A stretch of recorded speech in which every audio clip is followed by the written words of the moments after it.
Chapter 109.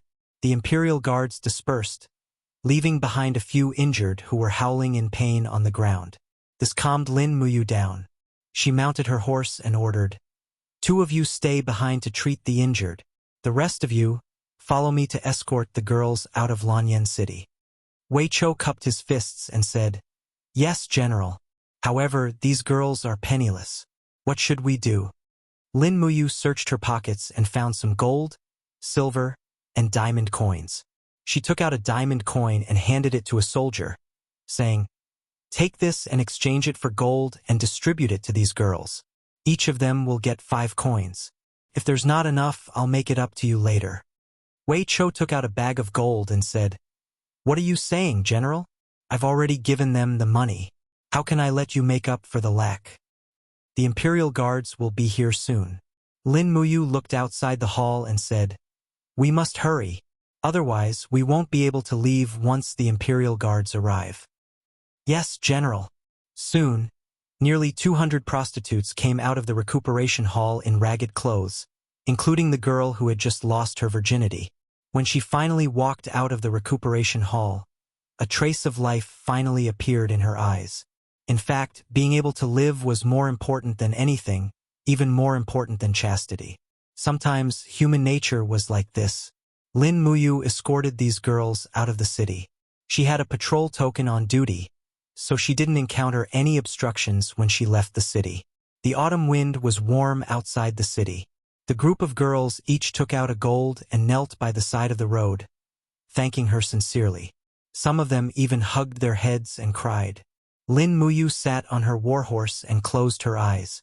Through the spirit pulse technique, she could feel the sound of hooves in the distance. She pointed to the south and said, "There's a village about 3 miles south. Go live there and don't come back." "Thank you, sir. Thank you." The women cried and supported each other as they left. In less than 5 minutes, the heavy sound of iron hooves could be heard, and a large group of Imperial soldiers rushed out of the city. There were at least 1,000 of them, but Lin Muyu recognized the leading general. It was Luo Lai, the Chili Arch, who had brought him into Lanyan City for the first time. "You!" Luo Lai's sword-like eyebrows furrowed as he urged his horse forward. "You're really too reckless. Do you know how much trouble you've caused? Letting 200 concubines loose is a capital offense in the army." Lin Muyu said apologetically, "Lord Luo Lai, I'm really sorry. This time I injured a soldier of the Imperial Guard. I was indeed too rash, but I really can't bear to see a girl being humiliated in front of me. If I can endure all of this, then I don't deserve to wear this white robe. I'm sorry." Sigh. Luo Lai let out a long sigh. The nursery hall is where the Imperial Army gathers the concubines in Lanyan City. It's directly under the jurisdiction of the Divine Marquis Constabulary. You've destroyed the nursery hall this time. The Divine Marquis Constabulary will definitely not let you off. Based on Divine Marquis Zhang Yifun's attitude towards you, there's no way he'll let you off this time. What do you plan to do? Lin Muyu took a deep breath and said, "I'll take responsibility for my own actions. I'll go to Zetian Palace myself to see His Majesty and accept my punishment." Luo Lai nodded. "We'll split into 2 groups. I'll leave 500 cavalrymen to escort you to Zetian Palace. You must be careful. Before you reach Zetian Palace, don't fall into the hands of the Divine Marquis Constabulary or the Military Police Battalion. Zhang Yifun and Xiang Yu aren't easy to deal with. I'll immediately look for Lord General Feng and Lord Qin Lei. With their pleas, perhaps His Majesty will be lenient." Thank you, Lord Luo Lai. Let's go. The Imperial Guard will have to confiscate your weapons first. Is that all right? After handing over the Burning Prairie Sword and Pear Blossom Spear, Lin Muyu dismissed Wei Chou and the rest of the Imperial Guards and Imperial Guards, allowing them to return to the patrol station to hand in their orders. Wei Chou was extremely unwilling, but in the end, he could only leave indignantly and watch as Lin Muyu was escorted by a group of Imperial Guards to Zetian Palace. Skyspan Street was extremely lively. The commoners surrounded the 2 sides of the street and looked at the Imperial Guards formation from afar. They were pointing and discussing something. After traveling for a short distance, a troop of soldiers galloped over from afar. Their armor was bright, and there was a golden eagle insignia embedded on their chest plates. They were from the military police battalion. The bloodbath spear in Xiang Yu's hand drooped down, suffused with a blood-red luster. He abruptly raised the spear and shouted in a low voice, "Audacious Lin Muyu! How dare you defy the Empire's military law and wreak havoc in the nursery hall? Men, arrest him and bring him back to the military police battalion." Lin Muyu's brows were tightly knitted. The Imperial Guard Centurion cupped his fists and smiled. "This general greets Lord Xiangyu. Lin Muyu has already been arrested by this general. The Imperial Guard will escort him to Zetian Palace to await His Majesty's punishment. There's no need for Lord Xiangyu to worry." "Is that so?" Xiangyu's arm trembled slightly, and raging flames surged onto the spear, transforming into a ferocious tiger martial soul. It was a first-grade martial soul trampling fire tiger. His arm lowered slightly, and he urged his horse to gallop over. The bloodbath spear was covered in raging flames as he laughed. "There's no one Xiangyu, can't capture if I want to." He slammed into the wall, and terrifying cracks appeared on the brick wall behind him. Fortunately, he wasn't too seriously injured. His blood and qi were surging, and he felt very uncomfortable. "Heh!" Xiangyu sneered, and the bloodbath spear thrust forward like lightning. He was obviously going to kill Lin Muyu, and not bring him back to the military police camp for interrogation. Lin Muyu knew how strong the person in front of him was, but there was nothing he could do. His strength was completely suppressed, and his do qi was almost exhausted in an instant. He couldn't summon his strength for a moment, and he couldn't even use the 7 luminaries' profound energy. Looking at Xiang Yu's spear thrust forward, Lin Muyu had a feeling that death was approaching. She never thought that she would actually die here. This was probably the shame of thousands of transmigrators, right? Moreover, it was such a worthless death. Dying for 200 camp girls? Those transmigrators had all made great contributions, and their names would go down in history. In an instant, Lin Muyu's mind was full of thoughts. At this moment, there was a sudden whistling sound in the air, and a broad saber carrying a majestic do qi fell from the sky. It was the Windcutter saber. Feng Jixing was here. Clang! Xiang Yu's sure-kill spear was directly repelled by Feng Jixing, and a cyclone surged between the two. Feng Jixing held the Windcutter saber, and his face was filled with battle intent and anger as he said, "Lord Xiangyu, Lin Muyu is a royal guard. You want to kill him? Do you know that the royal guard is a title bestowed by the emperor? Do you have the qualifications to kill a royal guard?" "Heh!" Xiangyu raised the corner of his mouth with some disdain. The fire cloud art on his arm surged as he said indifferently, "Feng Jixing, I know you have a personal relationship with Lin Muyu. If you want to help him, then come at me together. I Xiangyu am unparalleled in the world. So what if I fight the two of you alone?" Feng Jixing said, "You really aren't willing to let Lin Muyu off today?" "That's right." Xiangyu's eyes were filled with killing intent as he said, "He destroyed the nurturing hall and openly challenged the Empire's military law. This is already equivalent to challenging the dignity of the god of war, Xiang Wentian.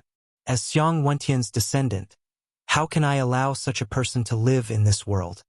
Lightly swinging the Windcutter saber, Feng Jixing said indifferently, "Lord Xiangyu, I, Feng Jixing, have always respected you as a hero, but if you insist on killing you today, then you'll have to step over my Feng Jixing's corpse." As he spoke, Feng Jixing raised his saber and shouted, "All Imperial Guards, listen up. This is a personal grudge between me and General Xiangyu. None of you are allowed to make a move even if I, Feng Jixing, die in battle."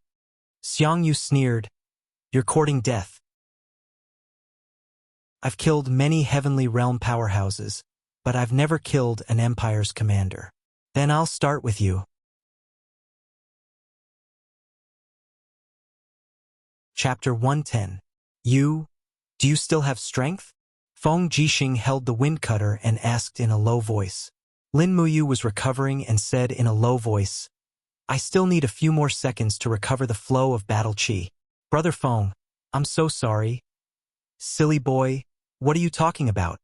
Feng Jixing had his back to Lin Muyu, his white cloak fluttering, and said with a smile, You just did what I, Feng Jixing, wanted to do for many years but didn't dare to do. Heh. Lin Muyu was stunned, and her heart warmed. The man in front of her was indeed like a big brother protecting her. Such a close friend was hard to find in a lifetime. Holding the burning prairie sword tightly, Lin Muyu suppressed the surging aura in her body in less than 10 seconds, regained control of the battle chi in her body, quickly summoned the martial soul gourd to condense the black tortoise shell and dragon scale wall, and stood side by side with Feng Jixing. Feng Jixing growled, and the second-class martial soul, purple electric flame wolf, surrounded his body with fierce flames. Facing the challenge of two heaven realm powerhouses, Xiang Yu was extremely calm. He raised his hand and threw the bloodbath spear. With a clang, the spearhead went straight into the wall. He clenched his fist, and his martial soul came out of his body. He said with a smile, I haven't fought for a long time. Come. As he spoke, he took the initiative to attack. His iron fist was surrounded by raging flames, and like a mad dragon coming out of the sea, he rushed towards Feng Jixing's saber. Feng Jixing didn't dare to be careless. His body sank slightly, and the wind cutter was surrounded by a blue airflow. He suddenly turned around and slashed out a mighty blow. The first style of the wind cutter technique, Desert Gale. Many of the imperial generals were well versed in the wind cutter technique, but he was the only one who could use it as smoothly and domineeringly as Feng Jixing. After a collision, the fist force of the fire cloud fist was forcibly dispersed. However, Xiang Yu's punch was astonishingly fast, and the second punch followed, directly hitting Feng Jixing's protective battle chi. Pong! Feng Jixing took a few steps back, his face full of shock. Was this Xiang Yu's true strength? Ha ha ha! Xiang Yu laughed wildly, then turned around and blasted a punch towards Lin Muyu. In his mind, Lin Muyu was the weaker of the two, so killing him first was the best strategy. The burning prairie sword spun in the air with blazing lightning. Lin Muyu used lightning to control the sword with one hand and suddenly clenched her right fist. Streaks of blood-colored cyclones quickly condensed in the surroundings.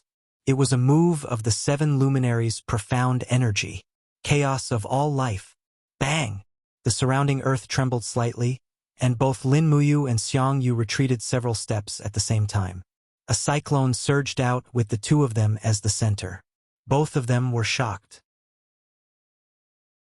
Xiang Yu didn't expect Lin Muyu to have such a vigorous and domineering strength, and Lin Muyu didn't expect Xiang Yu to be able to eat the complete chaotic lumen of the common people without any injuries. Could it be that this person was stronger than a Saint Realm expert like Zhang Baihe? Swoosh! For Feng Jixing's second slash, the battle saber was wrapped in hot sand, and the surface was suffused with a dazzling golden light. The purple electric flame wolf martial soul was added to the battle saber, and a fierce strike fell from the sky. Hot sand golden. Xiang Yu let out a low roar, and streaks of chaotic flames rose above his arms, condensing into a fire lotus in the blink of an eye. He held a scorching fire lotus in one hand and blasted it out, shouting, Feng Jixing, have a taste of this father's chaotic 9 strikes. The first strike, chaotic fire lotus. Bang!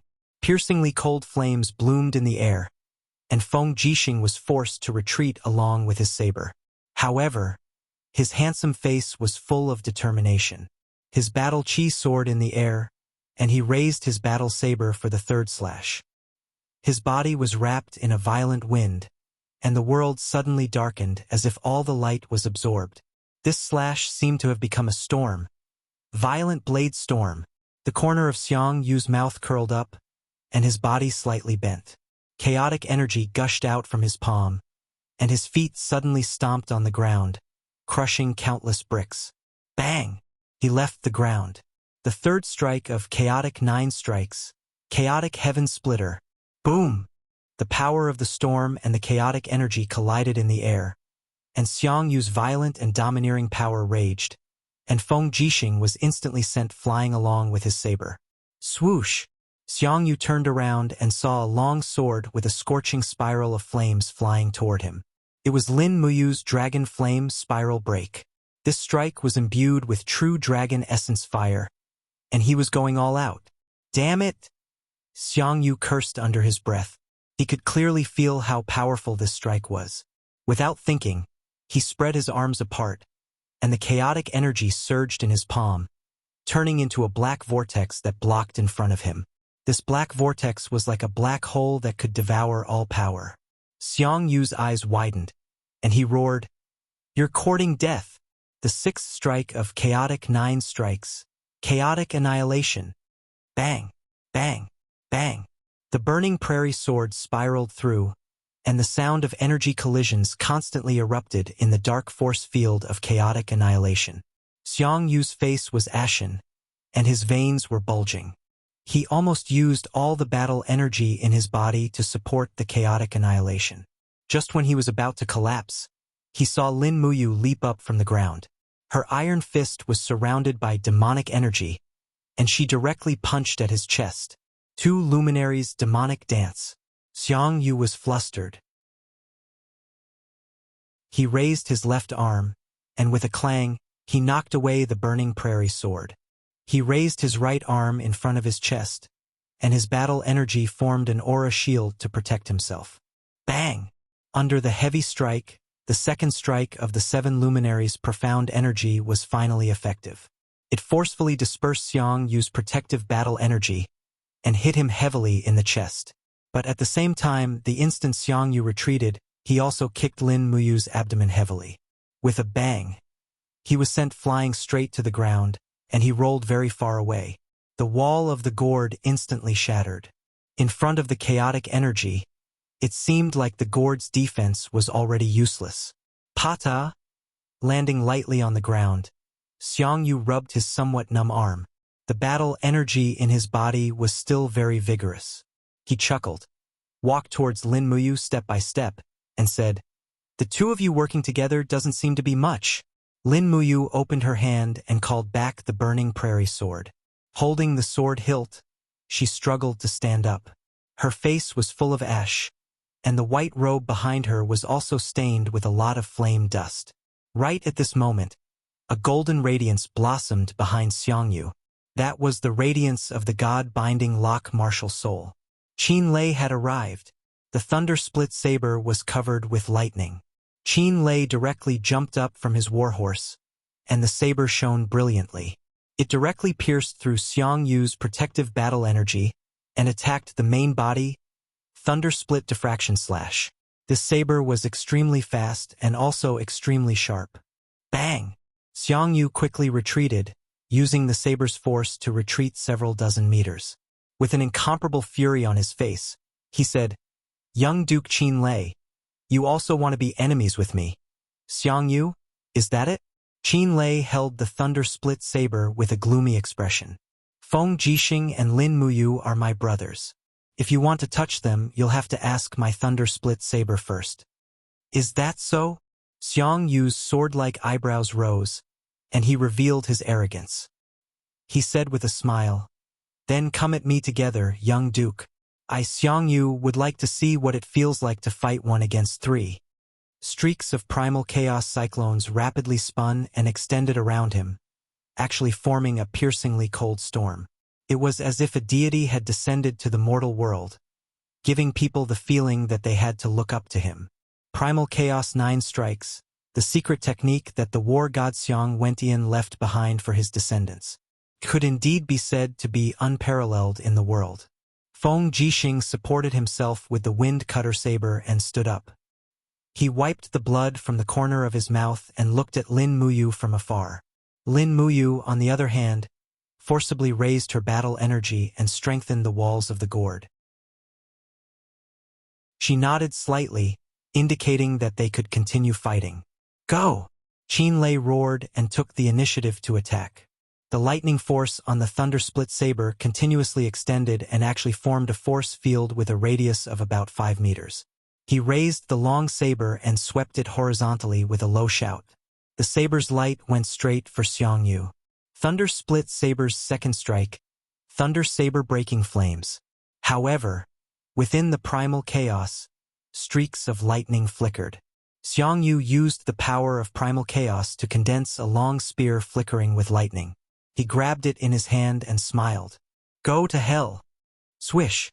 The primal chaos lightning spear went straight for Qin Lei. Bang. Lightning and flames mixed together. God-binding chains rose around Qin Lei to protect their master, but they still couldn't withstand the attack of the lightning spear. Qin Lei spat out fresh blood from his saber and fell back. Xiang Yu had also taken the brunt of his attack. Xiang Yu's body trembled slightly. His blood and qi surged, and his expression turned even uglier. On the right, streaks of lightning rapidly converged. Feng Jixing poured the lightning force of his martial soul into the wind cutter saber and created the fourth style of the wind saber technique, Wild Thunder Saber. Pong! Feng Jixing slashed with his saber and was pushed back by the opponent's primal chaos force. Meanwhile, Xiang Yu finally couldn't hold on any longer. A trickle of blood seeped out from the corner of his mouth. Feng Jixing, you bastard! Xiang Yu's expression was ashen. However, a powerful force suddenly attacked from behind. He didn't even need to think to know that it was Lin Muyu's attack. In fact, Xiang Yu had calculated everything, but he had overlooked Lin Muyu. He simply didn't expect this unknown brat to grasp a power that he had never heard of before. It was incomparably tyrannical and didn't even lose to the chaotic 9 strikes. 2 luminaries' demonic dance. Lin Muyu was going all out. This was already the second time she had used the power of the second luminaries in a day. Pong! Their fists collided, and the air seemed to shatter.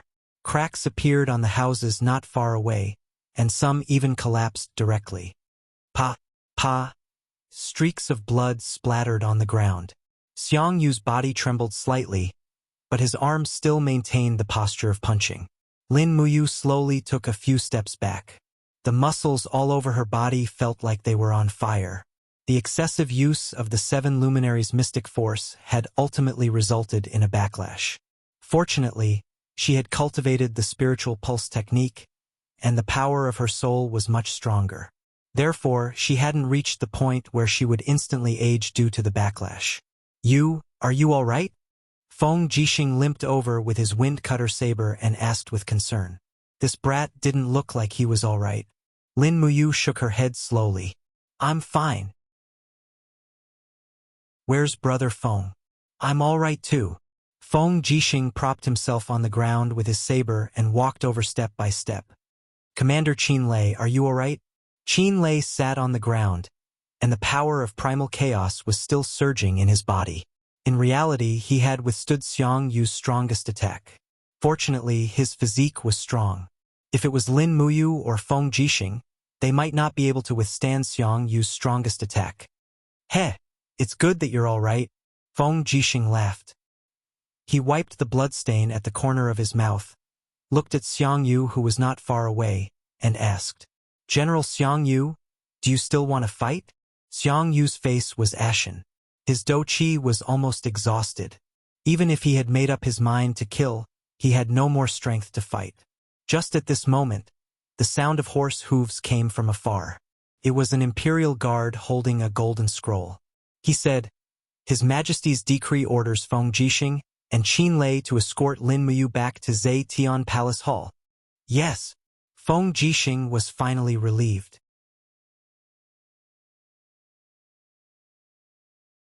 Chapter 111. The Zhe Tian Palace's main hall was filled with hundreds of officials. The Emperor, Qin Jin, sat on the dragon throne with a solemn expression. His hand was on the hilt of his sword and his expression was extremely ugly. Lin Muyu's hands were tied, and she was personally escorted into the main hall by Feng Jixing. The Holy Palace's battle robe on her body was still stained with blood. Some of it was hers and some of it was Xiang Yu's. Behind her, Qin Lei and Xiang Yu also walked in, causing the officials to be dumbfounded. Tell me, the Emperor Qin Jin looked at Lin Muyu coldly and said, This Emperor specially pardoned you to join the Imperial Guard as a commoner. Why did you create such a disaster on your first day, destroying the nurturing hall and releasing more than 200 female soldiers? Do you know how big of a crime this is? Lin Muyu, do you know your mistake? I know my mistake. Lin Muyu readily admitted her mistake. Where did you go wrong? The emperor continued to ask. Lin Muyu said indifferently, you violated the military law. Since you know the military law, why did you release those 200 female soldiers? Qin Jin asked. Lin Muyu raised her head, her gaze like a clear spring, and said, Your Majesty, the female soldiers are also people and the daughter of an ordinary family. They shouldn't be treated like this. I know I violated the military law, but I don't think I did anything wrong. On the contrary, the military law is very wrong. Can raising female soldiers really increase the empire's combat power? What did you say? Qin Jin raised his eyebrows, revealing a trace of anger. The leader of the officials, Zhang Yifan, who was standing at the front, stepped forward and said, Your Majesty, Lin Muyu has no respect for the military law and should be executed immediately. The rules for female soldiers were personally set by the war god, Xiang Wentian, and they have been unimpeded in the army for so many years. This brat actually dared to question Xiang Wentian's foresight and even dared to contradict Your Majesty. This is simply disgraceful. Qin Jin said indifferently, Official Zhang is right. Lin Muyu, what else do you have to say? Lin Muyu's heart sank. Did this emperor really want to kill her? I have nothing to say. He said calmly. He could not go against the monarch anymore. A smart person should have a smart way of doing things. Instead of going against the monarch here and getting killed, he might as well endure the humiliation and wait until he was strong enough to change all this unfairness. Minister, how should Lin Muyu be punished for her crime? The emperor asked. The minister walked out slowly with a sinister smile on his face. He said, Your Majesty, this person has committed a crime that should be punished. He should be executed in the Zetian Palace as a warning to others. Oh, Qin Jin muttered to himself, but didn't say anything. Feng Jixing hurriedly cupped his fists and said, Your Majesty, Lin Muyu only violated the military law because he doesn't understand it. Moreover, his loyalty to the Qin family has never changed. This general believes that he shouldn't be punished with capital punishment. Qin Lei also cupped his fists and said, Your Majesty, this general also believes that Lin Muyu's crime shouldn't be punished. Your Majesty, please reconsider. The empire is in need of people. Lin Muyu is skilled in both the pen and the sword. He can't be killed. Zhang Yifan sneered. Do you think that our Qin Empire still needs a frivolous brat to lead the country? Your Majesty, this humble subject believes that Lin Muyu should be executed immediately. Otherwise, everyone will dare to disobey the military law. The empire's army will collapse on its own. Minister Luo Xing cupped his fists and said, This humble subject also believes that this person must be executed. Luo Xing's son, Luo Bin, was a deacon of the spiritual medicine department. He had been injured by Lin Muyu before. It seemed that the stone that was thrown a long time ago had finally hit his head. Qin Jin's expression was uncertain. Obviously, he didn't want to kill a talent like Lin Muyu. However, Zhang Yifan and Luo Xing were pressuring him. If he didn't kill him, it would definitely cause a backlash in the officials' hearts. At this moment, a voice suddenly sounded from outside. The temple's Grand Deacon, Lei Hong, requests an audience. Before the voice even finished, Lei Hong had already entered the main hall, travel-worn. He waved his sleeves and cupped his fists, saying, This old subject, Lei Hong, greets Your Majesty. Elder Lei, you may rise. Qin Jin stood up and said very politely. It was enough to show how much he valued Lei Hong.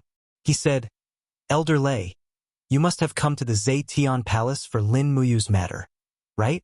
Lei Hong nodded and said, Yes, this old man is pleading on Lin Muyu's behalf. Qin Jin said, The officials want me to kill Lin Muyu, but Elder Lei is pleading on Lin Muyu's behalf. What do you expect me to do? Lei Hong's eyes shone brightly as he said, Your Majesty, Lin Muyu's crime is nothing more than releasing more than 200 concubines. He only saved 200 women. What crime is there? Your Majesty, the empire has flourished for thousands of years. How many women have died in the tents? They were born of parents and are actually the same as us. This old man would like to ask the heavens, where is the justice and righteousness in the matter of the concubines? Your Majesty subdues people with virtue and your prestige spreads throughout the world. Could it be that your Majesty has never questioned whether the existence of the concubines is reasonable or not? Elder Lei Yu? Qin Jin was slightly stunned. The power of Lei Hong's words was obviously not something that Lin Muyu could compare to. If even Lei Hong was questioning the matter of the concubines, then Qin Jin had no choice but to reconsider. Lei Hong said indifferently, Your Majesty, please forgive this old subject for speaking bluntly. Many of the concubines are young women, and some are even similar in age to Her Highness Yin. May I ask your Majesty, if Her Highness Yin was reduced to being a concubine, as a father, what would your Majesty think? Would you rescue those concubines like Lin Muyu? In this old subject's opinion, Lin Muyu is only doing something that others don't dare to do. She is not challenging the imperial authority or military law. Qin Jin pondered for a moment and sat down silently. Zhen Yifan, however, sneered and said, Great Deacon, you have quite a big tone. The strategy of the concubines was personally formulated by the founding emperor, Qin Yi's god of war, Xiang Wentian. Our soldiers have gone on expeditions to the south and the north, relying on their blood and vigor. They have been away from home all year round and have never encountered a woman. They have risked their lives to charge and break through the enemy lines for the empire. Should we not give them the rewards they need after victory? This is the nature of lust. If we don't give them the concubines, are we going to allow our soldiers to force women from good families? Lei Hong said indifferently, The concubine has always been an existence that distorts human nature. No woman is willing to become a concubine, and the majority of the concubines in the empire's army are women who have been forced into it. The emperor has bestowed grace upon the world, so why can't he bring some grace to these pitiful women? Minister Luo Xing sneered and said, It's easy for Great Deacon to say. If the concubines are removed, I'm afraid the soldiers in the barracks will be in turmoil. When the time comes, the army will start a mutiny. Will Great Deacon bear this responsibility? Lei Hong's voice turned cold as he said sternly, Will a mutiny occur in an army without women? If that's the case, then the empire's survival is already at hand. Lei Hong, watch your words. Minister Luo Xing shouted. Don't think that you can be so insolent just because you're a third-generation doyen. The emperor is above, and everything here is decided by the emperor himself. It's not your turn yet. Lei Hong smiled faintly. Minister Luo Xing, your tone is really big. At this time, the Emperor Qin Jin's voice sounded, My dear ministers, please stop arguing. Everyone looked at the emperor, and Minister Luo Xing said respectfully, I wonder if His Majesty has a verdict? Qin Jin nodded and said, Considering that this is Lin Muyu's first offense, and that he once saved Xiao Yin's life in the dragon-seeking forest, he can be spared from death. But while he can be spared from death, he cannot escape punishment. Minister Jinqing, can you think of a surefire way to punish Lin Muyu? Zhang Yifan pondered for a moment and said, Why don't we send him into the Tower of Babel? The Tower of Babel? Lei Hong's body trembled, and his gaze became fierce as he said angrily, Zhang Yifan, why don't you go into the Tower of Babel yourself? His Majesty has pardoned Lin Muyu's death sentence, but if you send him into the Tower of Babel, he will still die. Zhang Yifan said, That will depend on his luck. Moreover, no one has been sent into the Tower of Babel for 7 years. Who knows what has happened inside? As long as Lin Muyu survives for a month in the Tower of Babel, then all his crimes will be pardoned. What do you think, Your Majesty? Qin Jin nodded and said, Approved. Minister Jinqing will send Lin Muyu into the Tower of Babel. If he can survive for a month, then he will be reinstated as a royal guard. Feng Jixing hurriedly cupped his fists and said, Your Majesty, please reconsider. The Tower of Babel is filled with demons. How can a mortal survive for a month in the Tower of Babel? Your Majesty, please let you go. Qin Jin said faintly. I have already made up my mind. General Feng need not say anything more. Guards, send Lin Muyu into the Tower of Babel. Send food and water to the tower once every 3 days. In addition, send 100 people from the Imperial Guards, Royal Guards, and Military Police Battalion to guard the Tower of Babel. If Lin Muyu is really lucky, then he will naturally come back alive to see me. Lin Muyu raised his head and looked at the already aging emperor, and said, Your Majesty, although I don't know what kind of place the Tower of Babel is, if I come back alive, are you willing to consider banning the existence of female soldiers?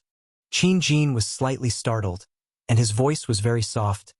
Let's talk about it when you come back alive. Guards, escort him to the Tower of Babel. Several temple warriors from the Zetian Palace walked forward, twisting Lin Muyu's hands as they walked out of the main hall. Feng Jixing, Qin Lei, and Lei Hong also followed after them. Feng Jixing's face was ashen, and he said, This is bad. This is bad. Big Brother Feng, what kind of place is the Tower of Babel? Lin Muyu asked. Feng Jixing gritted his teeth and said, The Tower of Babel is a tower so high that the top cannot be seen, and it is located in the ruins to the north of the imperial capital. It is said that there are many things that are neither human nor ghost living in the tower, and it is impossible for a living person to come back alive. Many of the martial artists in the empire who have committed serious crimes have been sent into the Tower of Babel, but not a single one has come back alive. It is said that some people who have entered only to see piles of bones. Lin Muyu was silent for a few seconds, and then said, Maybe I am lucky? Lei Hong said, Foolish brat, no matter how lucky you are, you won't be able to walk out of the Tower of Babel alive. At that time, there were 2 experts with the strength of the sanctuary who entered the Tower of Babel, and their corpses were found in the end. Do you think you are lucky? Qin Lei held the burning prairie sword and handed it over to Lin Muyu, and said, Brother, you must come out alive. Lin Muyu looked at Feng Jixing and Qin Lei, and couldn't help but feel a little emotional and said, If I really can't come back alive, then we can only be brothers in our next life. Feng Jixing's eyes reddened, and he turned around. No, you can come back alive.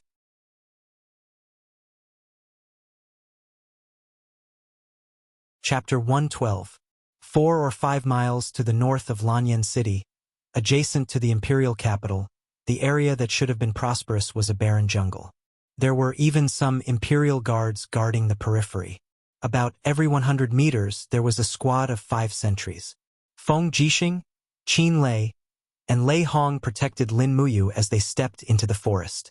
Xiang Yu led more than 100 heavy cavalry soldiers from the military police battalion and followed them from a distance. His mission was to personally witness Lin Muyu being sent into Tong Tian Tower. As they went further and further away, blood-red thunderbolts appeared in the sky one after another.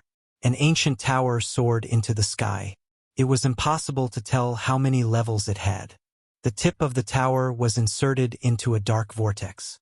The vortex was like the mouth of a giant beast in the sky.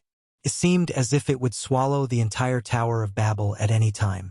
Thunder and lightning flashed around the vortex, sweeping the surrounding land with gusts of wind. No one would have thought that there would be such a wonder so close to the imperial capital, Lanyan City. Lin Muyu looked up and couldn't help but feel a trace of fear in his heart. He was a mortal. How could he not be afraid in the face of such heavenly might? Feng Jixing grabbed the reins, looked up at the sky and said, It is said that the Tower of Babel is the entrance to another plane, but no one has entered it since ancient times. It has stood here alone for tens of thousands of years. Even those who have the power of the divine realm are not willing to enter the Tower of Babel. After you enter, you must be careful. Try to stay on the first floor and don't go up. With your ability, you may be able to survive for a month. Yes, I know. Lin Muyu slowly urged his horse forward. Suddenly, he felt a gust of chilly wind sweeping towards him, causing his battle robe to sway incessantly. The war horse he was riding on let out a long neigh and stood up. He hurriedly grabbed the reins and clamped down on the horse's body. Only then did he not fall off. However, animals were intelligent. For the war horse to be so frightened, there must be some ominous things in Tong Tian Tower. Lei Hong said, You must be careful. Got it, Grandpa Lei Hong. Lin Muyu smiled brightly and patted the temple emblem on her chest. I still have to return to the temple to be a training partner again. Otherwise, I don't know how Xiling and the other training partners will be bullied. Lei Hong couldn't help but laugh. His nose turned sour as he said, Then Grandpa will wait for your return in the sacred hall. It's a deal. Qin Lei carried the thunder-split blade to the bottom of the tower and ordered, Open the door. Immediately, 2 of the royal guards, whose faces were filled with fear, raised their hands and opened the seal on the heavy metal door. The metal door was filled with rust stains and was already covered with vines. They pulled with all their strength but were actually unable to open the door. Qin Lei frowned and went forward to grab the door handle with his hand. With a low roar, he forcefully pulled the metal door open. Immediately, a gust of chilly wind with a sharp whistling sound attacked the face of the commander of the royal guards. Buzz! The god-binding chains responded and came out. The golden light instantly dispersed the haze. The god-binding chains was a first-grade true dragon martial spirit and was known as the world's strongest light attribute martial spirit. 3 golden chains circled around Qin Lei's body, protecting him from harm while the 2 royal guards rolled and crawled away. Qin Lei frowned and said, Useless things? Feng Jixing escorted Lin Muyu all the way to the bottom of the tower and said, You must be careful. And Lin Muyu looked at the pitch-black scenery inside the tower and took a deep breath. She gripped the burning prairie sword tightly and smiled at Qin Lei. Big brother Qin Lei, I'm going in. Qin Lei was somewhat moved. His face was filled with reluctance as he said with a trembling voice, You must remember to come out. We are still waiting to beat that bastard Xiang Yu up with you. Not far away, Xiang Yu's face darkened, but he did not flare up. The temple deacon Lei Hong was here, so Xiang Yu did not dare to act rashly. After all, no matter how strong he was not Lei Hong's opponent. Rustle, rustle. Lin Muyu lifted her battle boots and stepped on the steps that were filled with weeds and dust. Just like that, she walked up step by step without looking back. Feng Jixing's concerned voice came from behind. Your body is injured. Stay on the first floor to rest and recuperate during the day. Do not go to the second floor no matter what. Dang. Lin Muyu closed the metal door with the back of her hand. Immediately, it was dark in front of her. Rays of light shone into the 4 walls of the tower. Fortunately, it was not completely dark like this. The sound of chains being locked came from the metal door behind her. She would not be able to get out within a month. Bang! The small door on the metal door was opened. An imperial guard brought in food and water. They were all dry rations, enough for 3 days. The sound of footsteps faded away. Presumably, everyone had already left. At this time, Lin Muyu finally had the time to look at her surroundings. The stone walls of the Tower of Babel were covered in a layer of haze. There were even some words that he could not understand carved on them. It was probably some totem culture. The first floor was empty. It was about 100 meters in diameter and was very wide. There was not even a single decoration. It was just empty. The spirit pulse technique automatically extended out, and her spiritual sense slowly rippled. Lin Muyu sat cross-legged and slowly adjusted her breathing. At the same time, she extended her spiritual sense and entered the domain of the second floor. Suddenly, she sensed 3 extremely tyrannical forces lying dormant on the second floor. These 3 forces were sometimes strong and sometimes weak. It seemed like they were ready to make a move. He closed his eyes. He had to recover his strength as soon as possible. Those unknown forces did not seem to want to kill him at dawn. It would be hard to say if they would do so at night. Opening the bag that Feng Jixing had prepared, there was a lot of kerosene inside. Lin Muyu could not help but smile. Feng Jixing was more meticulous. This way, she would not have to worry about the light at night. After circulating the Forging Dragon Bone Remnant Scroll 72 times, her whole body felt refreshed. Her meridians felt a sense of peace. Her injuries were basically healed. Moreover, the martial spirit gourd had been frantically absorbing the surrounding spiritual qi to replenish its consumed do qi. In less than a few hours, it had recovered to its peak state. Turning around, she looked into the distance. The rays of the setting sun were almost horizontal. The sun had set. The sky gradually darkened and the surroundings were silent. Only the faint sound of horse hooves could be heard in the distance. The Imperial Guards and Imperial Guards were all restricted to a distance of 1 li from the Tower of Babel. Moreover, it seemed like they did not dare to approach the Tower of Babel at night. Not long after, a strong wind blew outside. Lightning flashed and thunder roared. The light in the sky flickered. The dark vortex in the sky seemed to be wreaking havoc, forming a huge whirlwind that lingered around the Tower of Babel. Lin Muyu could not see the specific situation outside. However, she knew that there was something strange about the night here. Standing up, she lit a brazier and hung it on the wall. Then she ate some dry rations. Not long after, the sky completely darkened. Night had fallen. Under the detection of the spirit pulse technique, the few forces on the second floor were already restless. Lin Muyu also unconsciously held the hilt of the burning prairie sword.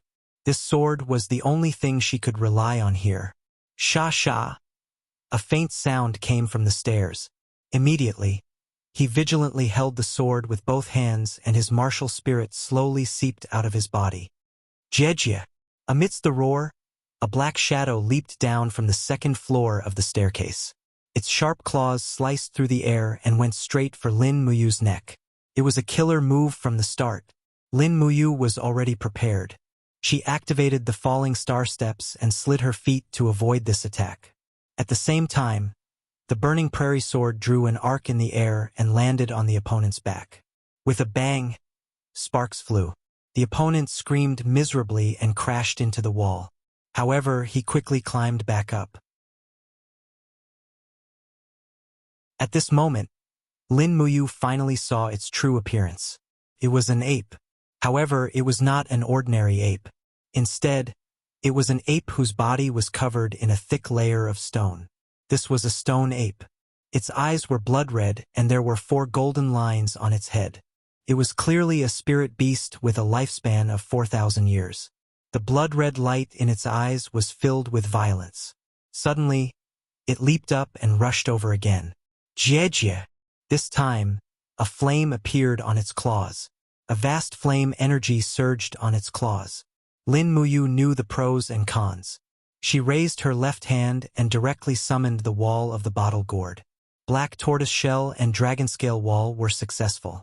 She spat out her fighting chi and blasted out a demon sonic fist. Bang! The demon sonic fist didn't penetrate the stone layer on the stone ape's body. Instead, its sharp claws scratched a huge hole in the black tortoise shell. The flame energy collapsed, but it quickly recovered with the support of her recovery ability. Lin Muyu's heart sank. She quickly retreated several steps. Her eyes were cold and clear. She suddenly stomped on the ground and called out a gourd vine. Whoosh, whoosh, whoosh. The vine quickly wrapped around the stone ape's body. How could she miss such a rare opportunity? Lin Muyu quickly circulated the true dragon essence fire in her palm. The burning prairie sword whistled through the air and directly blasted out with a dragon flame spiral break. At the same time, a chill came from behind her. There were still stone apes. 2 bloody lights rushed over from the darkness. The other 2 stone apes attacked. Lin Muyu quickly looked back and opened her palm. A gourd flower flew out of her body and spat out a mouthful of poison. The 2 stone apes were very intelligent and knew how powerful the poison was. They flipped their bodies in the air and dodged it. Behind them, blood splattered and screams of pain could be heard. The first stone ape had already been killed by the true dragon Yuan Fire's Imperial Fire Sword attack. Pa! Lin Muyu grabbed the hilt of her sword, and with a flash of her body, she slashed and attacked the second stone ape. However, she felt a chill on her back, and her shoulder was injured. The third stone ape cleverly avoided the defensive surface of the black tortoise shell and directly attacked her back. Fortunately, she had tempered her skin like copper and bones like iron, so her injury was not serious. There was no time to turn around. Lin Muyu gritted her teeth and a bloody light surrounded her left fist. She locked onto the position of the third stone ape with her spirit pulse technique and turned around to punch it. Chaos of all life. Pong! Amidst the miserable howls and screams, the stone ape heavily smashed into the stone wall of the tower. However, the material of the heaven-reaching tower seemed to be very hard.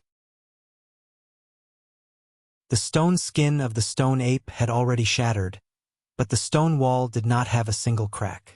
Lin Muyu saw the opportunity and raised her hand.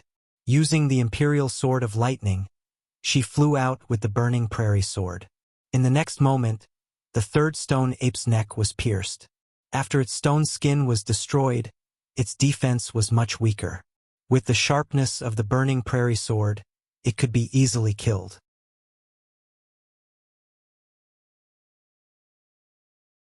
Chapter 113. The last stone ape was almost scared out of its wits. Seeing its companions die one by one, it opened its mouth wide and screamed, turned around and ran. Lin Muyu didn't know whether to laugh or cry. This stone ape was a 4,000-year-old spirit beast, yet it was so cowardly that no one could see through it. Crash! The green gourd vine broke through the stone and quickly bound the stone ape. The strength of the gourd vine was closely related to the strength of Lin Muyu's battle energy. No matter how the stone ape struggled, it couldn't escape the binding of the gourd vine. Lin Muyu's palms were filled with raging flames. She quickly spun the long sword in front of her chest.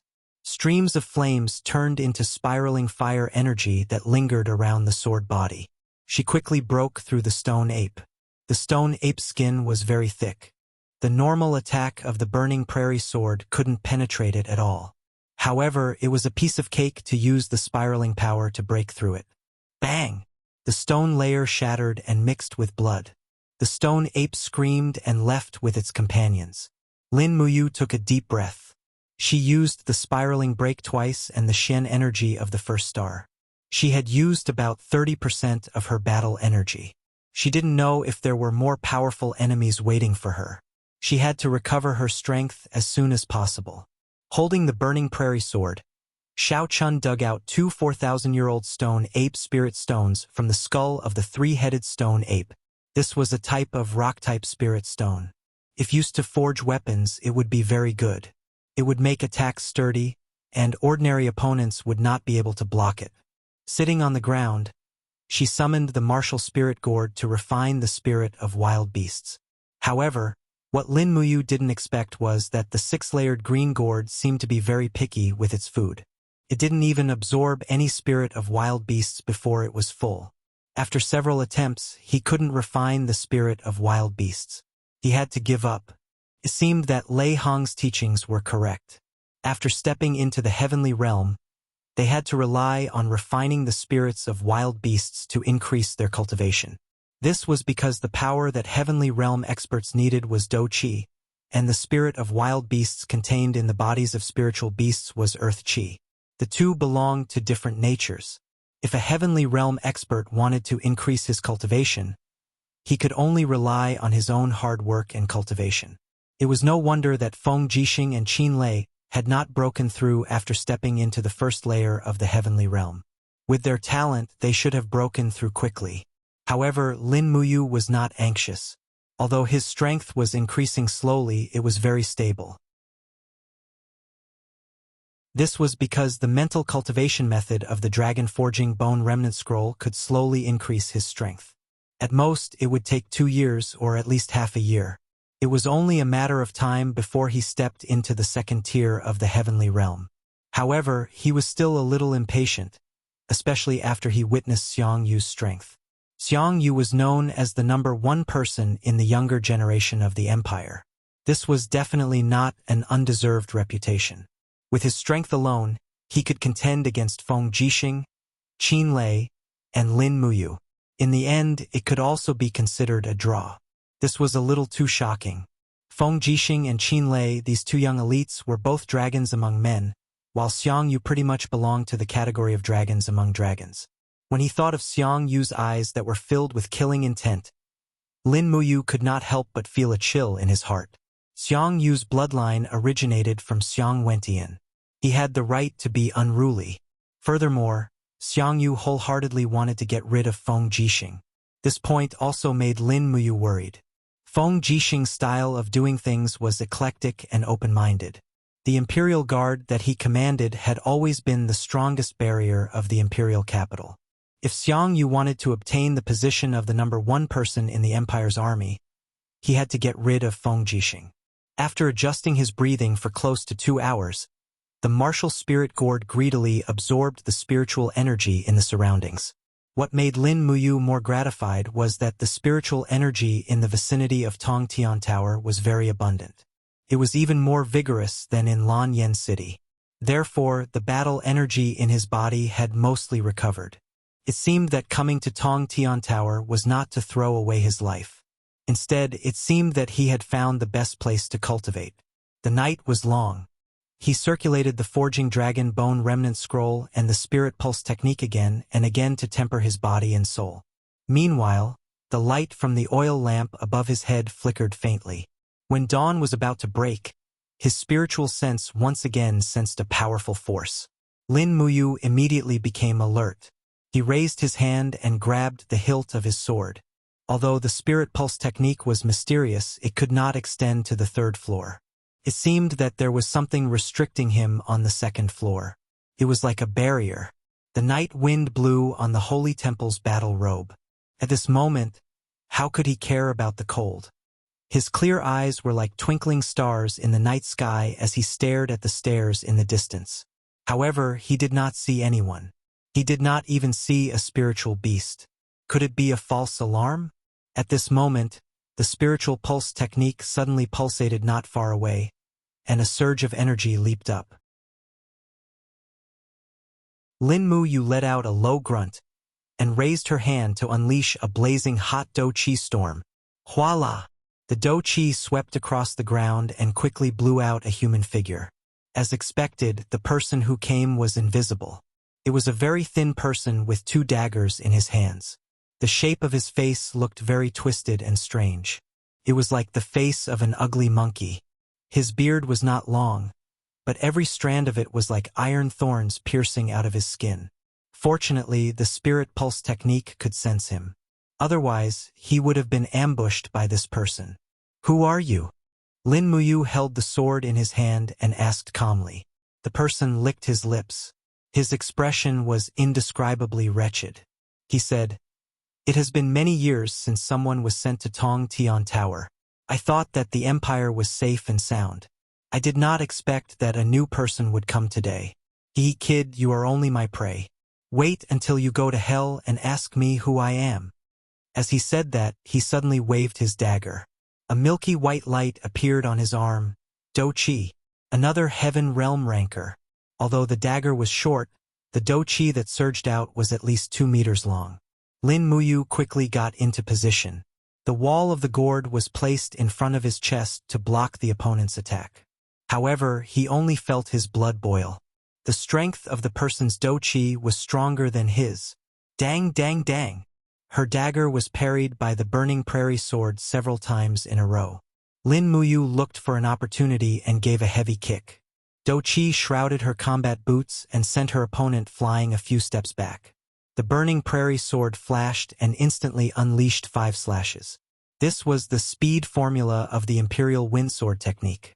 The storm-like attacks could catch the opponent off guard. However, the thin assassin in front of him was not weak. His eyesight was excellent. With a flick of his wrist, the dagger danced like a butterfly, dispelling all of Lin Muyu's attacks. However, a trace of surprise appeared on his face. He did not think that this kid who had just been sent to Tongtian Tower would be so strong. Pa-pa, pa-pa, lightning flashed. Lin Muyu directly threw the Burning Prairie sword, using the Thunder Sword technique to attack the opponent. The assassin was stunned. He had never seen such an attack pattern before. He quickly brandished his dagger to parry the attack. Clang! He managed to parry the attack, but his arm suddenly went numb. Lin Muyu's attack was too strong. Damn it! He cursed and roared in rage. Yi Sha! In the darkness, his martial spirit was quickly released. It was like a ball of dark elements surrounding his body. Immediately after, the space seemed to distort and turned into a chaotic darkness. The assassin's figure disappeared again. Lin Muyu was slightly stunned. She finally understood why this person could become invisible. It turned out that he was relying on the power of his martial spirit to cover his eyes. She quickly activated the spirit pulse technique and sensed every trace of power in the surroundings. As long as the opponent attacked, his aura would definitely fluctuate strongly. At that time, she would not have to worry about not being able to find his position. However, this assassin seemed to be very patient. He did not appear for a full 10 minutes. Lin Muyu frowned.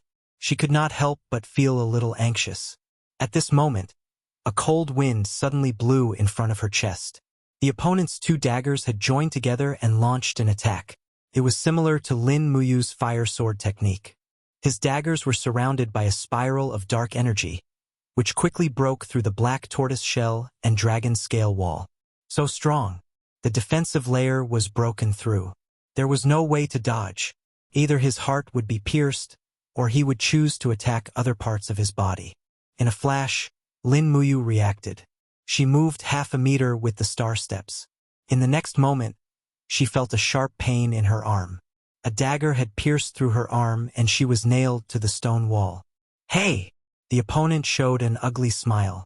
I've already said you are my prey. Any resistance is futile. Is that so? Lin Muyu smiled coldly. The power of her martial spirit spread out in an instant. Vines extended from the ground.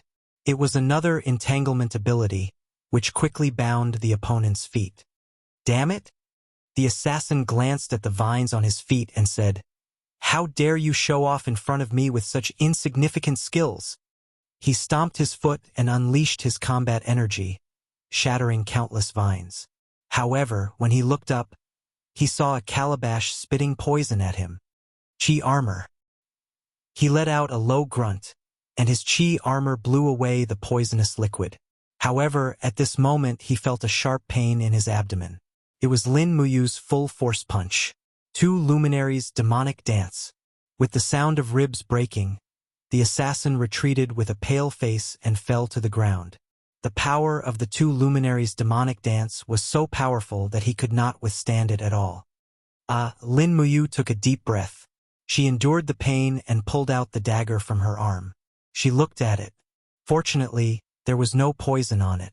She quickly took out a bottle of healing medicine and poured it on the dagger.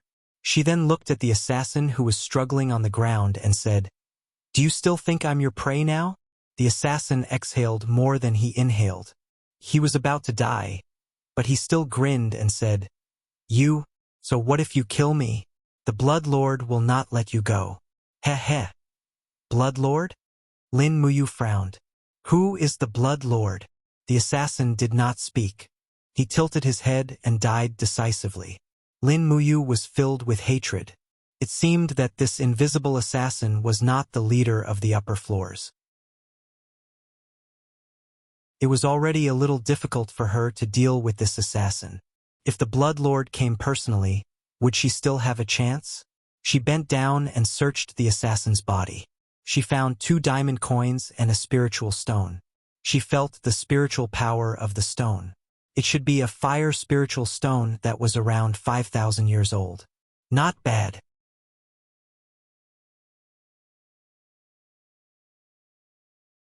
Chapter 114. In the Zetian Palace Hall, a group of 12 maids were holding candles and lighting up the Sheji Palace lanterns. The candlelight shone on the white jade floor like flashing red stars. The late autumn breeze blew and the candlelight began to sneeze. One of the maids couldn't help but sneeze and said in a low voice, "The weather is getting colder." The maids whispered a few words and left the main hall of the Zetian Palace Hall, leaving only the bright moonlight shining on the floor tiles of the main hall. Whoosh whoosh. The night breeze ruffled her dark purple cloak. Qin Yin frowned slightly and walked quickly on the long corridor of the palace. The maids behind her could barely keep up with her. One of them said, "Your Highness, please slow down." However, Qin Yin's speed was not slow. She leaped and landed on the surface of the lotus pond in the pavilion. A ripple spread out, and this beautiful princess had already landed on the other side of the pavilion. Her snow-white skin was glowing with a faint golden light, and her god-binding chain's martial soul was already on the verge of being released. The temple warriors hurriedly stopped her and said, "Your Highness, what are you doing? I want to see my father. His Majesty has already gone to bed. He has ordered that no one is to disturb him." "Then I want to see him too." Qin Yin raised her brows and her beautiful face was filled with charming arrogance. She insisted, "If you don't move aside, don't blame me for making a move." The guards looked helpless. At this moment, Qin Jin's voice came from inside the room. "Let Xiao Yin in." "Yes, Your Majesty." Qin Yin pushed the door open and entered.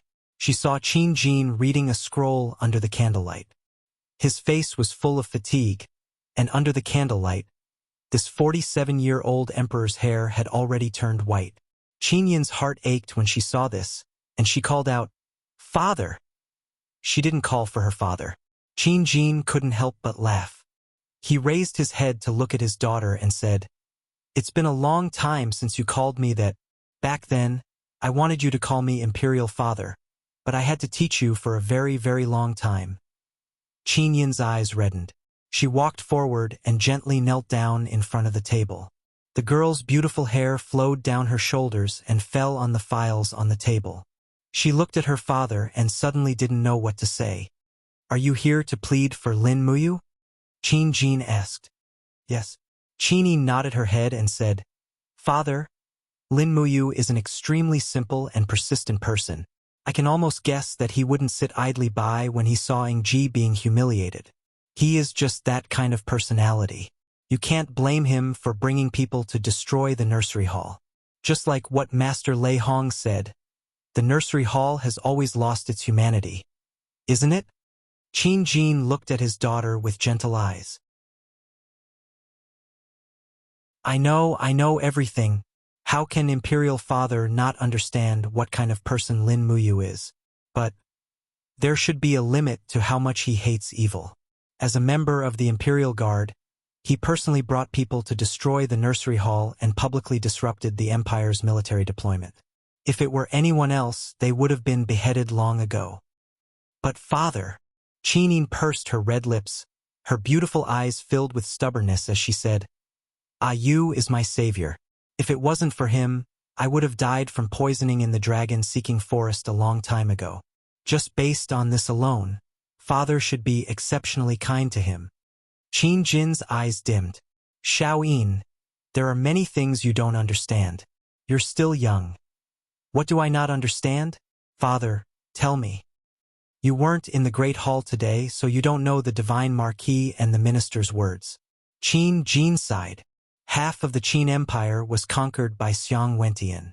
In the Empire's military, Xiang Wentian is a god and his status far surpasses that of an emperor like me. "Xiao Yin, do you know that the commanders of the 4 armies stationed in the Lingnan region haven't participated in the annual military reward ceremony for 3 whole years? Even when Imperial Father sent them a written order, they didn't reply." Qin Yin was stunned. "Father, are you saying that the commanders of the Lingnan region have intentions of rebelling?" "I don't know about that." Qin Jin narrowed his eyes.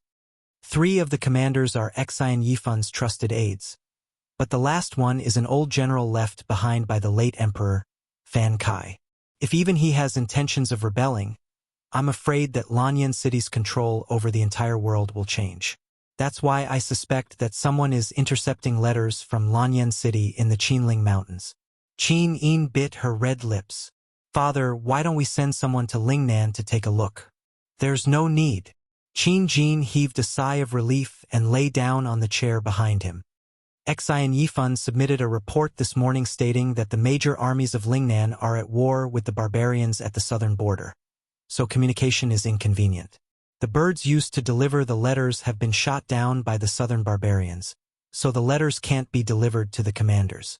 However, Xian Yifun's report also contained a letter of allegiance. It's a joint letter from the 4 commanders, and their loyalty to the empire remains unchanged. Qin Yin looked at her father with her beautiful eyes.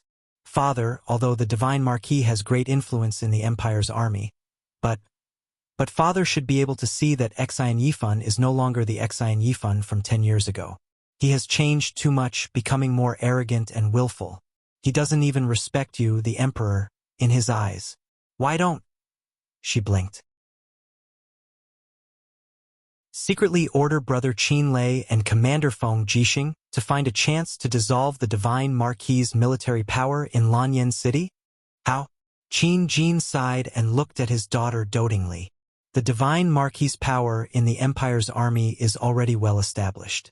As long as Xian Yifun doesn't have any rebellious thoughts, it's fine. Moreover, the Qin Empire has ruled the world for thousands of years and had nearly 100 emperors. The Qin bloodline has long been deeply rooted in the hearts of the people. Xian Yifun's surname alone is enough to prevent him from ascending the throne. But, Qin Yin bit her red lips. If we blindly allow Xian Yifun's power to grow, how will we live in the future? Don't worry, Qin Jin said. At least the Imperial Guards and Imperial Guards are still in the hands of our own people. I've also secretly met with the vassals of Zhangnan Province and Northern Province. With Duke Kanglin and Duke Muyun in charge of the northern region, the world won't be in chaos. Oh right, Xiaoyin, you haven't seen your grandfather for a long time, right? Grandfather. Qin Yin couldn't help but smile. He's busy with work. It's been a long time since he came to Lanyan City to see me. Qin Jin couldn't help but smile. Then, in a few days, I'll let General Feng personally lead the Imperial Guards to escort you to Muyu City to see your grandfather. Muyu City is where your mother grew up. You should have gone to see it long ago. Okay. Qin Yin nodded and suddenly changed the topic. Father, is there really no way to release you from the Tower of Babel earlier? He might be able to hold on for 1 or 2 days, but he'll definitely die in the Tower of Babel if it's any longer. I really can't. Qin Jin shook his head and sighed. If I release Lin Muyu earlier, Xian Yifun and Luo Xing will definitely put pressure on me. Maybe then they'll find a reason to rebel. Then, alright then, can I go to the Tower of Babel to see you? Qin Jin's tone immediately became stern. You're not allowed to go to the Tower of Babel. That's a forbidden area. Lin Muyu can die there, but you can't. Xiaoyin, don't forget that you're the heir of the family. Your status is different. Qin Yin's eyes were red and filled with tears. She looked at her father faintly and stood up to bow like a lady. Then, she turned and left. When she was a few meters away from the door, she suddenly stopped and said softly, Father, if Lin Muyu dies in the Tower of Babel, I'm afraid I'll never forgive you. Creak! The door opened and Qin Yin floated away. Qin Jin stared blankly at the empty door. He couldn't help but shiver in the cold wind. The weather was getting colder and colder. He muttered to himself and felt a strange feeling in his heart. He was proud to have such an outstanding daughter, but at the same time he was worried for her. Qin Yin was so kind, so she was probably not suitable to be the heir of the family. The only thing he could do was to handle the relationship between Qihai City, Muyu City, and Lanyan City. Muyu City was one of the 7 famous cities of the empire. It was guarded by Su Muyun, the father of Qin Yin's mother, Empress Jingda. Muyu City had a strong army with more than 200,000 soldiers. Qihai City was one of the 7 famous cities of the empire. It was guarded by Tang Xiaoxi's grandfather, Tang Lan. Its army was in no way inferior to Muyu City. Moreover, the Qihai Tang sect had long been established in Qihai City. This was also the biggest reason why Qin Jin had allowed Qin Yin to have such a close relationship with Tang Xiaoxi since she was young. Perhaps the relationship between Qin Yin and Tang Xiaoxi could maintain the close ties between Lanyan City and Muyu City? After thinking for a long time, this late emperor stood up and went to rest. That night, Lin Muyu did not sleep at all. He was constantly on guard against any enemies that might come at any time. However, after that assassin, no one else came looking for trouble with him. Instead, he practiced the dragon forging bone remnant scroll again and again. That night, he went through 72 circulations a few times and the strength of his do chi increased by quite a bit. When a ray of light shone on the wall, he knew that it was dawn. After eating some dry rations, he hugged his long sword and went to sleep.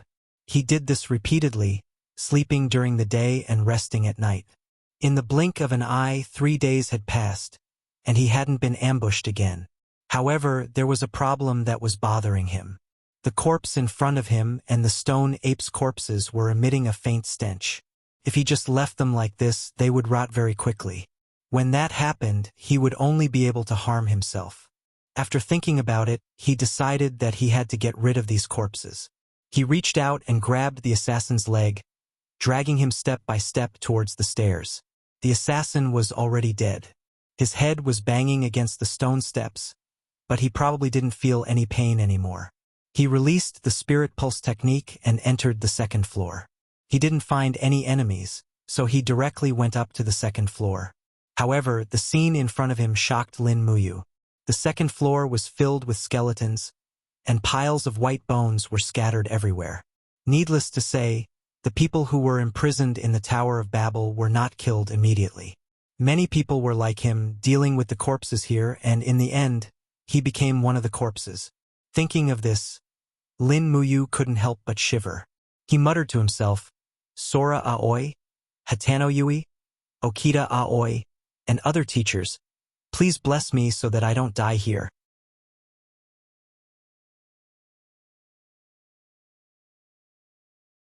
Chapter 115. After throwing the corpses on the ground, he dragged the corpses of the 3 stone apes up and put them together. The burning prairie sword released fire elements and burned these corpses. If they were allowed to rot on their own, the corpse chi would be enough to make Lin Muyu fall seriously ill. At that time, he would probably die without anyone doing anything. He glanced at the stone steps leading to the 3rd floor. It was empty, but his spiritual perception felt different. The stone steps were filled with an awe-inspiring aura. Lin Muyu took a deep breath, picked up a stone from the ground, and threw it with force. Bang! The stone instantly turned into powder, and a red ripple spread out. There was indeed a blood-red barrier on the stone steps. No wonder his spiritual perception couldn't detect what was on the 3rd floor. At this moment, an awe-inspiring voice came from the 3rd floor. Do you want to see me? Then come. This voice was like a malicious spirit from purgatory, and it made people's hair stand on end. Although Lin Muyu was arrogant, he knew his limits. He didn't think of going to the 3rd floor to die, so he turned around and went back to the 1st floor without looking back. If his spiritual perception couldn't pass through the barrier, he wouldn't be able to determine the strength of his opponent. It was better not to try. Pata. The small door on the metal door opened, and a heavy bag of food was placed inside.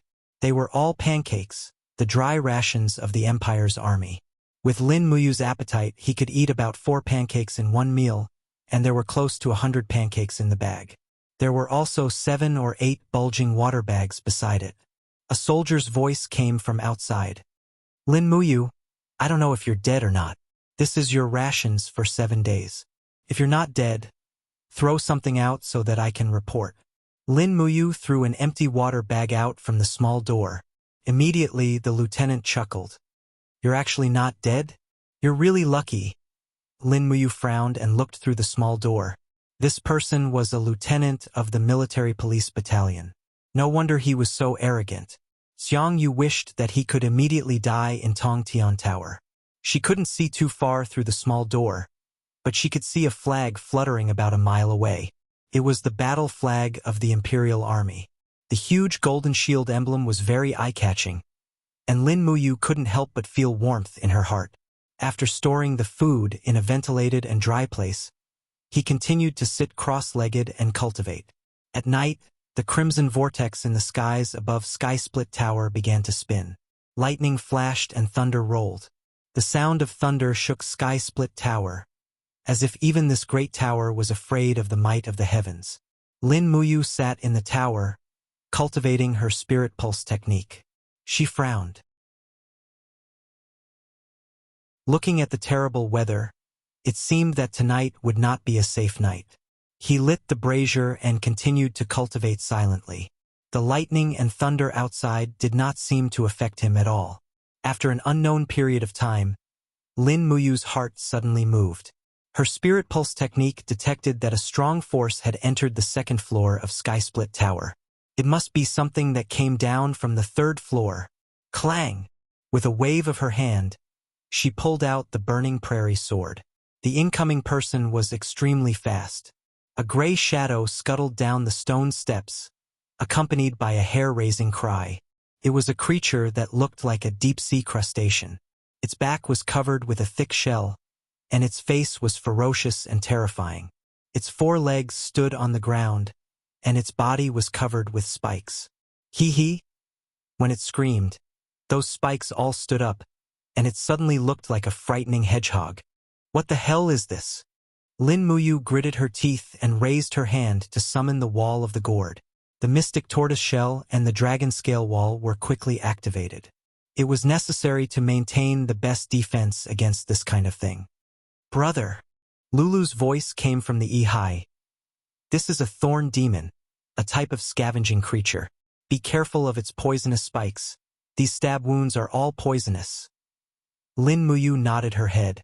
Her gaze swept across the top of the thorn demon's head. There were 5 golden lines and 1 silver line. This was a 5,100-year-old spiritual beast. Lin Muyu had killed many spiritual beasts before, but it was the first time she had seen such an ugly one. The thorn demon was not in a hurry to attack.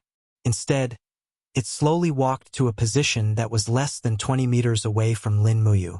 Suddenly, it screamed loudly and spun its body, shooting more than 10 poisonous spikes through the air. Pa pa pa. The poisonous spikes were perfectly blocked by the wall of the gourd. Lin Muyu raised her hand and threw out the demon noise blade. With a sharp whistle, the demon noise blade went straight for the thorn demon's neck. However, the thorn demon's speed became faster. It twisted its body and used the shell on its back to block the demon noise blade. With a dang sound, the demon noise blade actually did not pierce through and was instead rebounded. Jie! The thorn demon roared and rushed over. It opened its mouth and spat out a mouthful of poisonous liquid. Lin Muyu hurriedly increased the strength of the gourd's battle energy. With a pa-pa-pa sound, the poisonous liquid was completely blocked. At the same time, she raised her right hand and sent out a thunderous wild wave. Pong!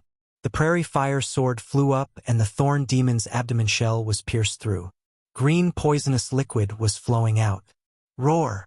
The thorn demon seemed to want to risk its life. Quickly crawled over. Its 2 short front legs suddenly extended from its body. It was actually 2 front legs that were like choppers. It slashed at the wall of the gourd.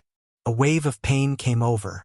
A 5,100-year-old spiritual beast was indeed not ordinary. The thorn demon's knife arm directly tore through the black tortoise shell and slashed at the dragon scale wall. It directly injured the martial spirit and caused Lin Muyu's body to suffer a certain amount of pain. Lin Muyu couldn't care so much. He opened his palm and grabbed one of the knife arm. Immediately, a numbing feeling came from his palm. He quickly moved the long sword and filled his palm with the power of the true dragon essence fire. With a poochie sound, the long sword pierced through the thorn demon's body and created a 10-centimeter radius bloody hole. The green poisonous liquid flowed everywhere. However, the thorn demon's vitality was somewhat shocking. It let out a jejia sound and suddenly opened up all the barbs on its body. Pu sound it randomly shot out. This thing wanted to perish together. Lin Muyu hurriedly retracted his hand. His entire body was under the protection of the gourd and wasn't injured at all. However, when he turned around, he discovered that 7 or 8 bulging water bags were all pierced by the thorn demon's poisonous thorns. The water was flowing all over the ground. This was his 7 days of drinking water. In an instant, Lin Muyu's heart felt as though there were 1,000,000 grass mud horses galloping in his heart. He turned around and glared at the thorn demon. His face was filled with killing intent as he growled, "Motherf***ker. Compensate me for my Nongfu spring water. He raised his fist, blood spiraled and his demonic energy surged. Two luminaries' demonic dance. Bang! With a heavy strike, the thorn demon's huge body was sent flying like a ball. It hit the stone wall and bounced back, but it still didn't die. It stood up with a jejia sound and shot another wave of poisonous thorns at Lin Muyu. However, all of them were blocked by the wall of the gourd. This thorn demon was unlucky to encounter Lin Muyu's perfect defense. If it was Feng Jixing's purple electric flame wolf or Zhang Wei's fire bear, they might have been poisoned. Wang! The flames spiraled around the long sword, and the second spiraling break once again tore a huge bloody hole on the thorny devil's body. Lin Muyu leapt up and grabbed the spinning longsword. The blade was filled with true dragon primary fire, and she suddenly slashed down. Bang! The flames surged and directly burned the thorn devil into a pile of ashes. Hoo! Lin Muyu was panting heavily. She found a spirit stone in the ashes. It was a 5,100-year-old thorny demon spirit stone. It was a poison-type spirit stone that contained lethal poison. If it was used to forge weapons, it would be a naturally poisonous weapon. Although it was not very sinister, it must be very powerful. However, when she turned around and saw the water stains on the ground, Lin Muyu was incomparably depressed. Drinking water would be a problem. After all, with her flesh and blood body, she would not be able to last for a month without drinking water. She might not even be able to last for 7 days. As a cultivator, her strength was very strong, but her dependence on food and water was higher than an ordinary person. He continued to sit cross-legged and cultivate. At the same time, he recovered his battle chi and stamina. One by one, the spirit beasts came down to die. It made him feel uneasy. These spirit beasts seemed to be raised by someone. However, who had the ability to raise these spirit beasts? Moreover, the people at the upper levels did not have food and water. What did they rely on to survive? Was it just to hunt the birds in the sky and drink their blood? When he thought of this, his body could not help but tremble. He looked up at the upper levels. There would not be anyone else coming tonight, right? However, he was wrong. When it was close to dawn, another force came from the 3rd level to the 1st level. Dang! Lin Muyu unsheathed the burning prairie sword and looked straight at the staircase. She saw a patch of fire illuminating the stone steps. In the next moment, a man in tattered armor slowly walked down the stairs.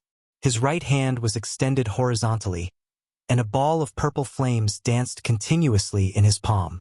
He raised his head, revealing a face full of beard.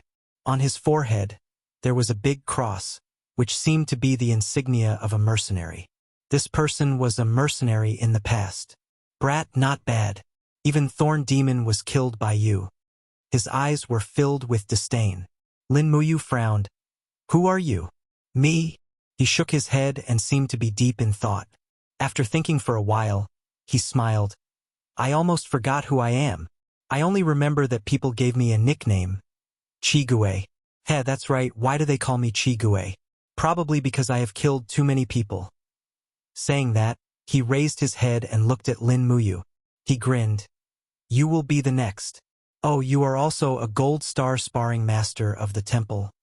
But to die under my fist, it is not in vain. Are you done? If you are, then make your move. Lin Muyu said indifferently. Chi Gui's expression turned cold. Flames crawled up his arms and a malevolent fiery red ghost martial spirit appeared behind him.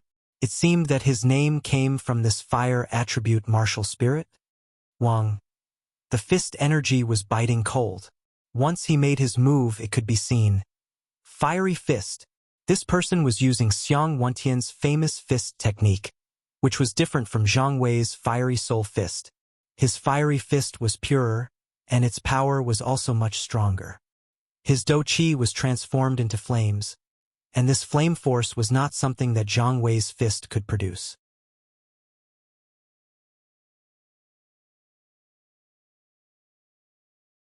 Chapter 116. Pong! The heavy punch landed on the mystic tortoise shell with an unstoppable force. In an instant, it shattered the mystic tortoise shell. Following that, the punch landed on the wall of the gourd, causing Lin Muyu to crash into the stone wall. With just one fist, Qi Gui's strength was already enough to suppress Lin Muyu. Xiao! The burning prairie sword struck back like lightning, piercing Qi Gui's eyes. Qi Gui let out a low roar and suddenly closed his arms, using his flesh and blood body to clamp the burning prairie sword. Lin Muyu saw that the situation was bad and reacted quickly. Her left hand hooked upwards with a blood-colored energy. One glorious life chaos. Pong! Qi Gui's body trembled as his body-protecting Do Qi scattered, unable to withstand the impact of the 7 glorious profound energy. However, his arms still tightly clamped the burning prairie sword. Lin Muyu simply released the hand holding the sword and opened her palm, using fire to control the sword. The burning prairie sword trembled as it quickly spun with the sword as the axis. Streams of true dragon essence flames formed a cyclone around it. Instantly, Qi Gui's palm skin was quickly shredded, and he could no longer hold the sword. Ha! This once famous mercenary king suddenly let go of the burning prairie sword and looked at Lin Muyu in shock. Without saying anything, he raised his fist and heavily smashed onto the burning prairie sword's blade. Dang! That was truly an iron fist as it forcefully deflected the spiraling sword.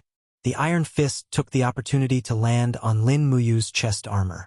With a muffled "piu" sound, Lin Muyu spat out a mouthful of blood as she retreated a few steps. The Do Qi in her body quickly dissipated and she was no longer able to muster any strength to counterattack. Qi Gui's entire body was surrounded by raging flames as he looked at her arrogantly and said, "This daddy has been famous for 50 years and has long stepped into the 3rd level of Heaven Realm. What kind of opponent have I not seen? I have lived in Tongtian Tower for more than 10 years and you are the first person who can injure me. Heh, should I kill you today or spare you?" Lin Muyu was an unyielding young man. She took out a dozen diamond coins from her bosom and said, "I'll give you the money, and you'll spare my life. After 20 days, I will leave Skysplit Tower and we will mind our own business. Otherwise, if I were to risk my life, you might not be able to escape unscathed. We have no enmity between us, so why must we fight to the death?" Qi Gui was at least a level 80 and above Heaven Realm 3rd Heavenly Stage expert, with a cultivation close to the sacred domain. If he were to really fight, he would probably be even more terrifying than Xiangyu. Against such an opponent, he had no chance of winning at all. Furthermore, he hadn't even grasped the 3rd star of the 7 planets' profound energy. Otherwise, he might be able to put up a fight. Ha ha ha ha! Qi Gui threw his head back and laughed. His expression was filled with disdain and arrogance. He glanced at Lin Muyu and said, "Brat, you're an interesting person. However, Bloodlord said that anyone who enters Tongtian Tower can either obey him or die. Choose one." "How do I obey?" "Follow me to the 3rd floor of Tongtian Tower." "3rd floor?" Lin Muyu furrowed his brows and said, "What if I don't go?" "Don't worry, you'll go." Qi Gui's lips curled into a strange smile. He suddenly opened his palm and with a roar, a monstrous flame condensed around his body. With a huala, the flame spread out with him as the center, burning everything around him. Lin Muyu hurriedly stomped on the ground. The gourd martial spirit appeared around him and perfectly protected him, not allowing him to receive any damage. However, in the next moment Lin Muyu even had the heart to die, because the bag of dry rations placed in the corner had instantly turned into ashes. The flatbread had been completely burned into a pile of ashes, so how was he going to eat it? Qi Gui laughed and jumped up the stone steps. "There's food in the 3rd floor, if you're not afraid of death. Then come." His figure flashed and disappeared into the darkness. The kerosene was also burned in an instant and the 1st floor entered complete darkness. Lin Muyu gritted her teeth as she stood there. First, the water bag was destroyed by the thorn demon, and now even the dry rations were burned by Qi Gui. It seemed that Blood Lord really wanted her to go to the 3rd floor? To go or not to go, this was the question. If she went, her life and death would be uncertain. If she didn't go, she would starve to death here. The closest guard of Tongtian Tower was a mile away. No matter how she called for them, they wouldn't be able to hear her.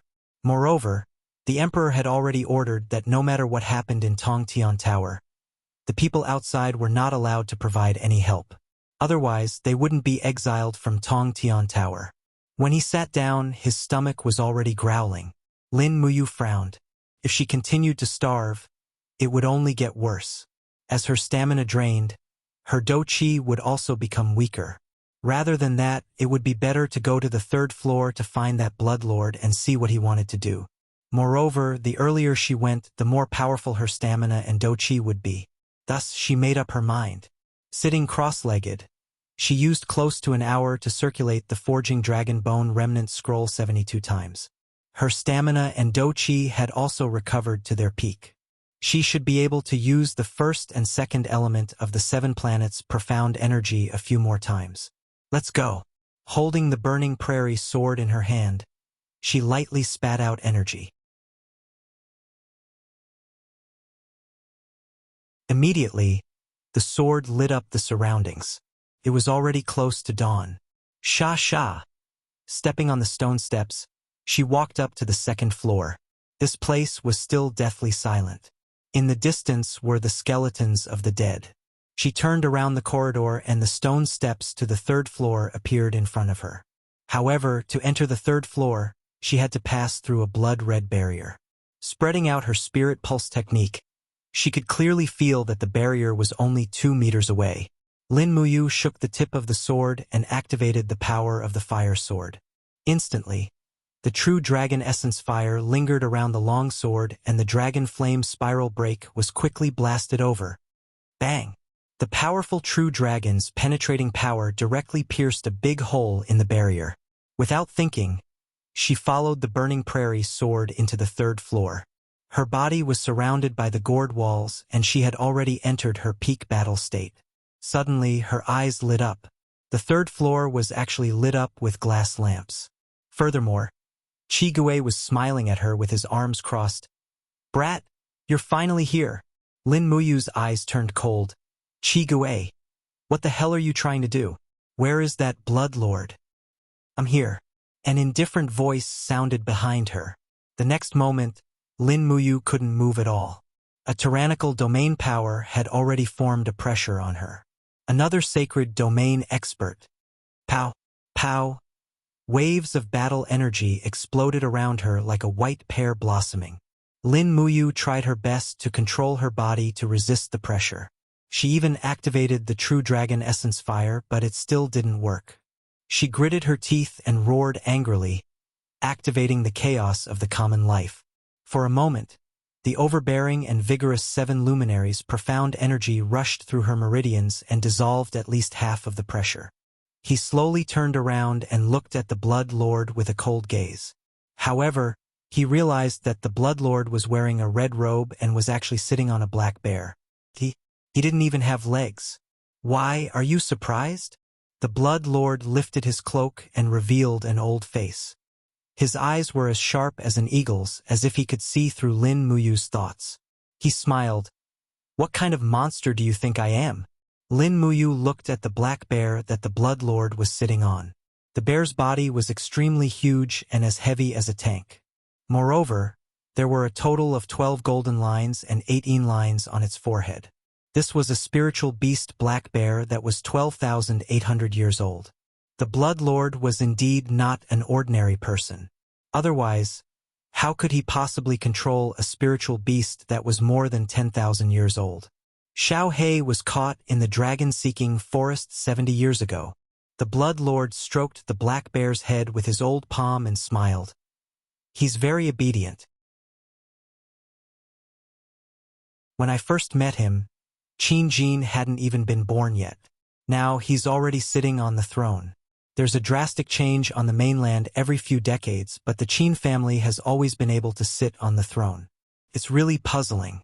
Lin Muyu frowned and thought that Qin Jin, the emperor, was actually quite benevolent. His heir, Qin Yin, was even more of a kind-hearted girl. The Qin family sitting on the throne was perhaps better than anyone else sitting on the throne.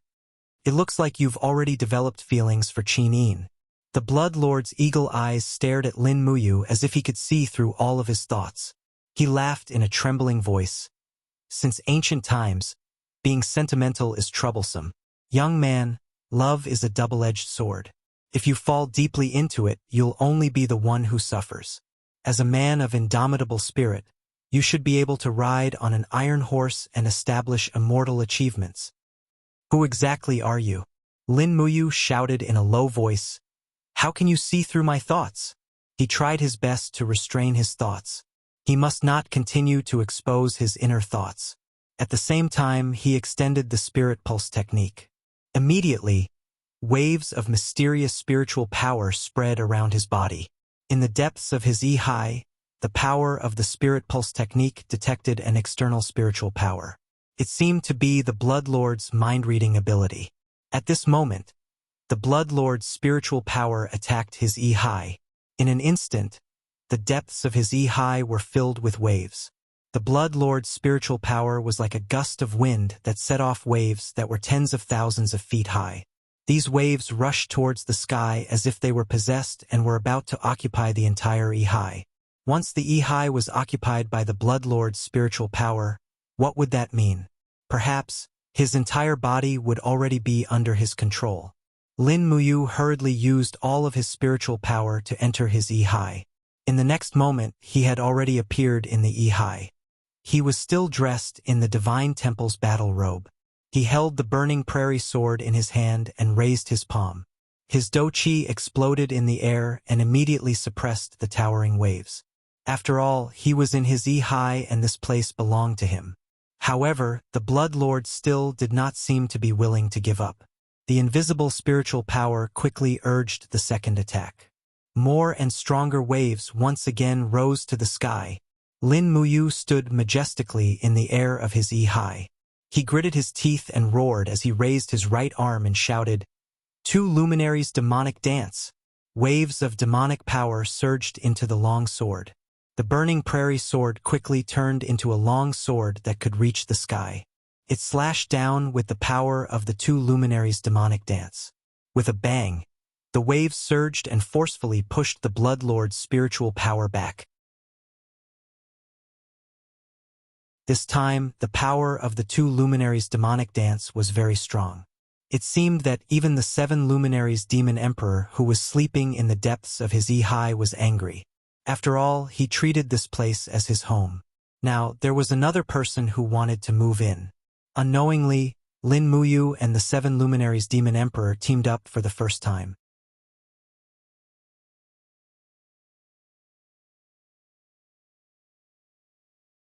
Chapter 117. Ah! The Blood Lord cried out in shock. His entire body swayed on the back of the battle bear. His face was slightly pale, probably because the two luminous demonic dance hit his soul. Lin Muyu's spiritual sense also slowly came out of Ihai and returned to her body. She let out a sigh of relief, but her expression wasn't too good. She looked at the Blood Lord sternly and said, "Your mind-reading technique seems to have lost its effect. You must be using this method to control Qi Gui, the 3rd level of the Heaven Realm, right? Are you trying to use this method to control me?" The Blood Lord calmed himself down and smiled faintly. "Child, you are thinking too much. I just want to know more about you. If I wanted to kill you, I would have ordered Qi Gui to kill you an hour ago. I think you also know that Qi Gui can easily kill you." Lin Muyu didn't deny this and nodded. "Then why did you want me to come to the 3rd floor? Do you know who I am?" The Blood Lord smiled faintly.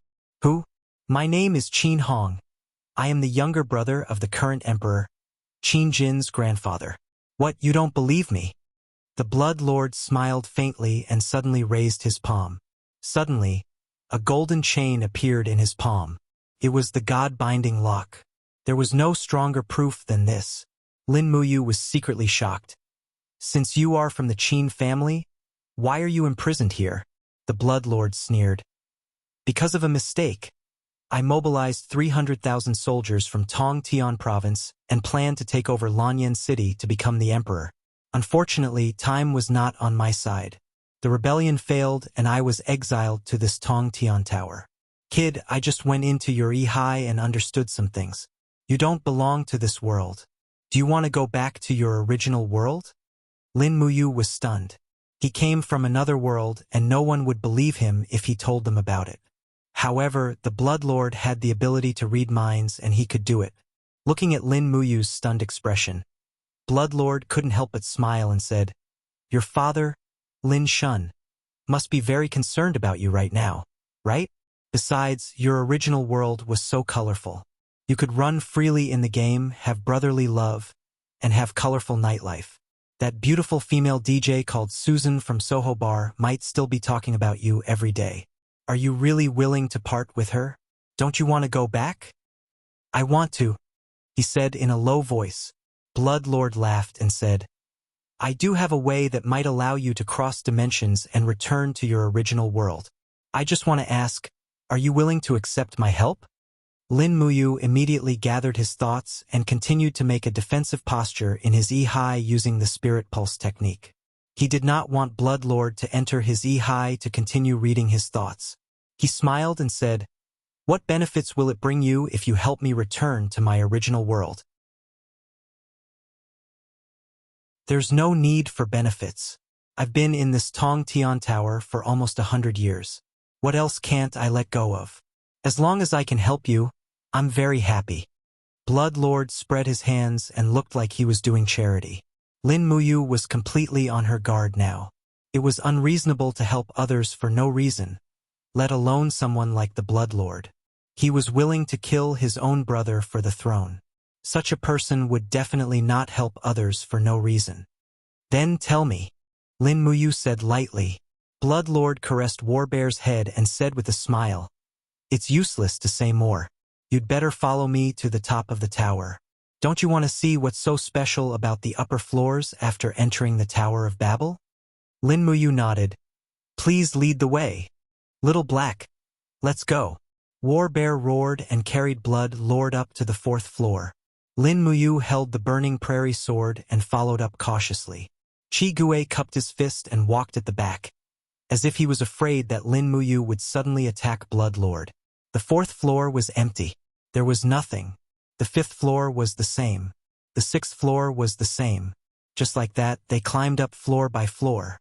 When they reached the 17th floor, they could see the lightning and whirlpool outside through the small window. This place was extremely close to the blood whirlpool. When they stepped onto the 8th floor, they were only 1 step away. Hua hua hua. The wind was so strong that it was hard to open one's eyes. Bloodlord didn't move at all.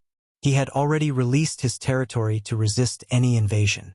Lin Muyu released the wall of the gourd to protect herself. The 18th floor was the top of Tong Tian Tower. Looking around, one could see the entire Lanyan city and all the surrounding scenery. The people on the ground could never see the top of the tower, but the people on the top of the tower could see through the entire Lanyan city. It was really magical. Above their heads was the blood whirlpool. There seemed to be a strong suction force in the whirlpool that was sucking everything on the ground. Leaves were flying up from the ground and were sucked into the whirlpool. Lin Muyu's battle robe was also fluttering in the wind. Fortunately, his cultivation was already considered to be above average, so he could still withstand it. He glanced at Bloodlord with an indifferent expression. It seemed that Bloodlord had used the mind-reading skill to see everything about his original world, but not everything about the 7 Luminaries Demon Emperor. Otherwise, he wouldn't be so calm. After all, the existence of the 7 Luminaries Demon Emperor was too shocking to the world. Squinting at the blood whirlpool in front of him, Lin Muyu asked, "What is this?"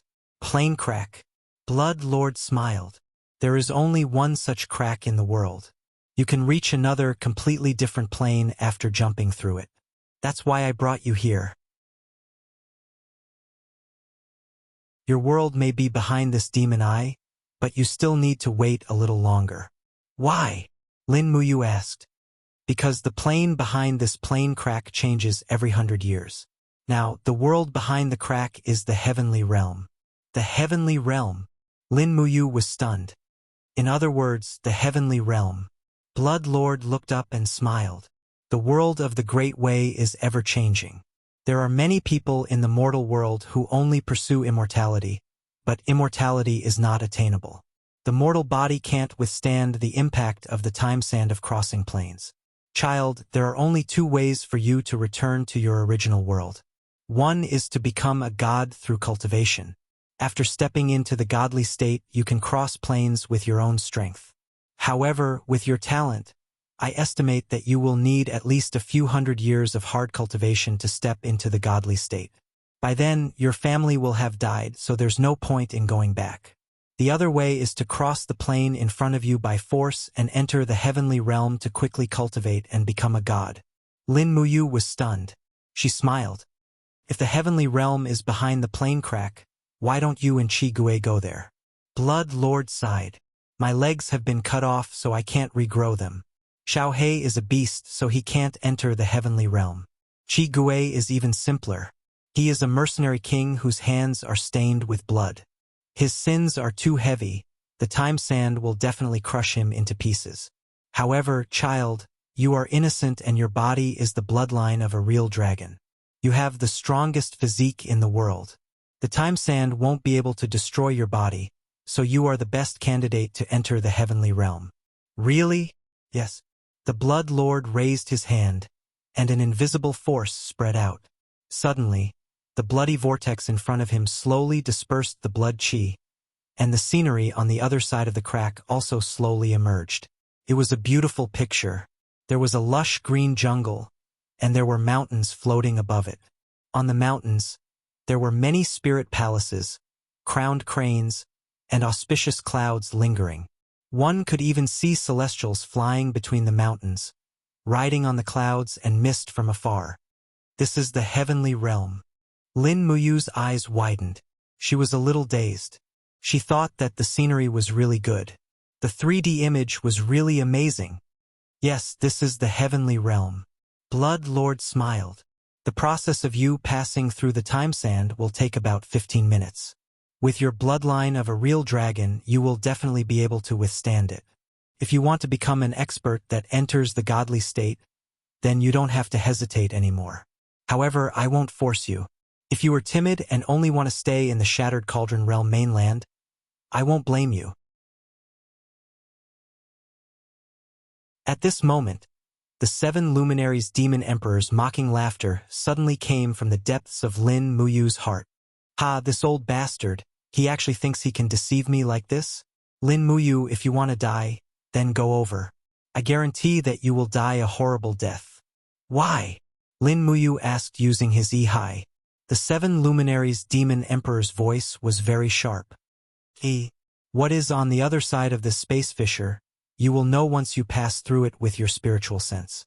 Why do you need to ask me? This reminded Lin Muyu. He immediately calmed his mind and activated the spiritual pulse technique. His spiritual sense directly flew out of his body and went straight to the space fissure. The moment he passed through the fissure, he only saw the beautiful scenery of the heavenly realm disappear instantly. Instead, it was replaced by a bloody purgatory. An endless sea of blood-red magma floated in the sea, screaming mournfully. On top of a lonely mountain, a giant whose lower body was buried in the rocks roared angrily. Qin Hong, you bastard! Why aren't you sending me fresh souls? If you don't, I, the Flame Spirit Ghost King, will make you wish you were dead. Lin Muyu was slightly stunned and quickly withdrew his spiritual sense. Phew! He let out a sigh of relief and glanced at the Blood Lord. He smiled and said, Since you can't enter the heavenly realm by yourself, how about I carry you and fly into the heavenly realm together? We can become gods together. How about that? The Blood Lord was stunned and understood something.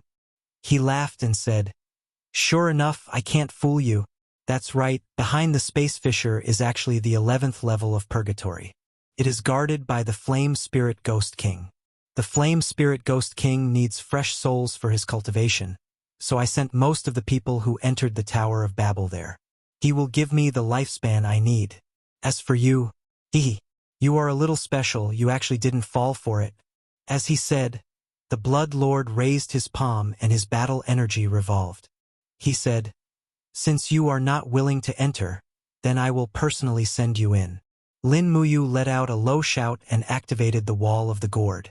He held the burning prairie sword in his hand, and the fire dragon's sword spirit roared continuously. He was ready to attack.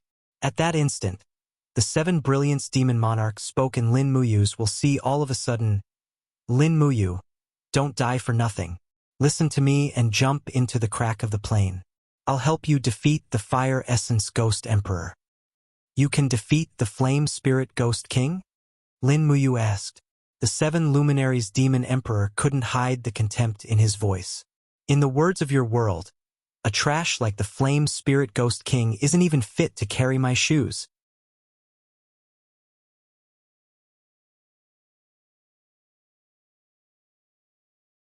Chapter 118. Senior, please stop. Lin Muyu suddenly raised her arm and a bright smile appeared on her face. You are the senior of the Qin family. Look at me. I am also a member of the Qin family's Imperial Guard. We can't fight among ourselves, right? How about this? I am willing to jump into this plane crack. You don't have to do anything. How about that? What the hell are you doing? The Blood Lord raised his eyebrows and said, if you want to jump, jump quickly. Don't talk nonsense here. All right. Lin Muyu turned around and quickly raised her battle energy to its peak. She stomped on the top of the tower and jumped into the plane crack. Since she would be killed by the Blood Lord if she stayed here, she might as well try her luck in purgatory. The 7 luminaries demon emperor shared a body with her, so he wouldn't let her die. However, she couldn't trust the 7 luminaries demon emperor completely. This demon wasn't a good person either. Since the worst outcome was death, she had to try it if there was a chance. Buzz. Her ears were ringing. The moment Lin Muyu entered the plane crack, she felt like she was suffocating. Her body was constantly twisting. The feeling of crossing through the plane wasn't pleasant. Streaks of fiery red light kept hitting her body. This was the time quicksand that the Blood Lord mentioned. However, it was a very hot quicksand. The burning sensation almost made Lin Muyu faint. She hurriedly channeled her martial soul and battle energy to protect her body. However, the moment her martial soul was summoned, it was shattered by the quicksand. The battle robe on her back caught fire immediately and was burned to ashes in the blink of an eye. Fortunately, the pants and leggings of the Holy Palace battle robe were made of cowhide. The cowhide was very precious and was resistant to fire and water. Not long after, the armor of the Holy Palace battle robe turned red and began to melt and peel off piece by piece. Lin Muyu was distressed. This handsome battle robe was gone just like that. After another minute, his combat boots were also melted.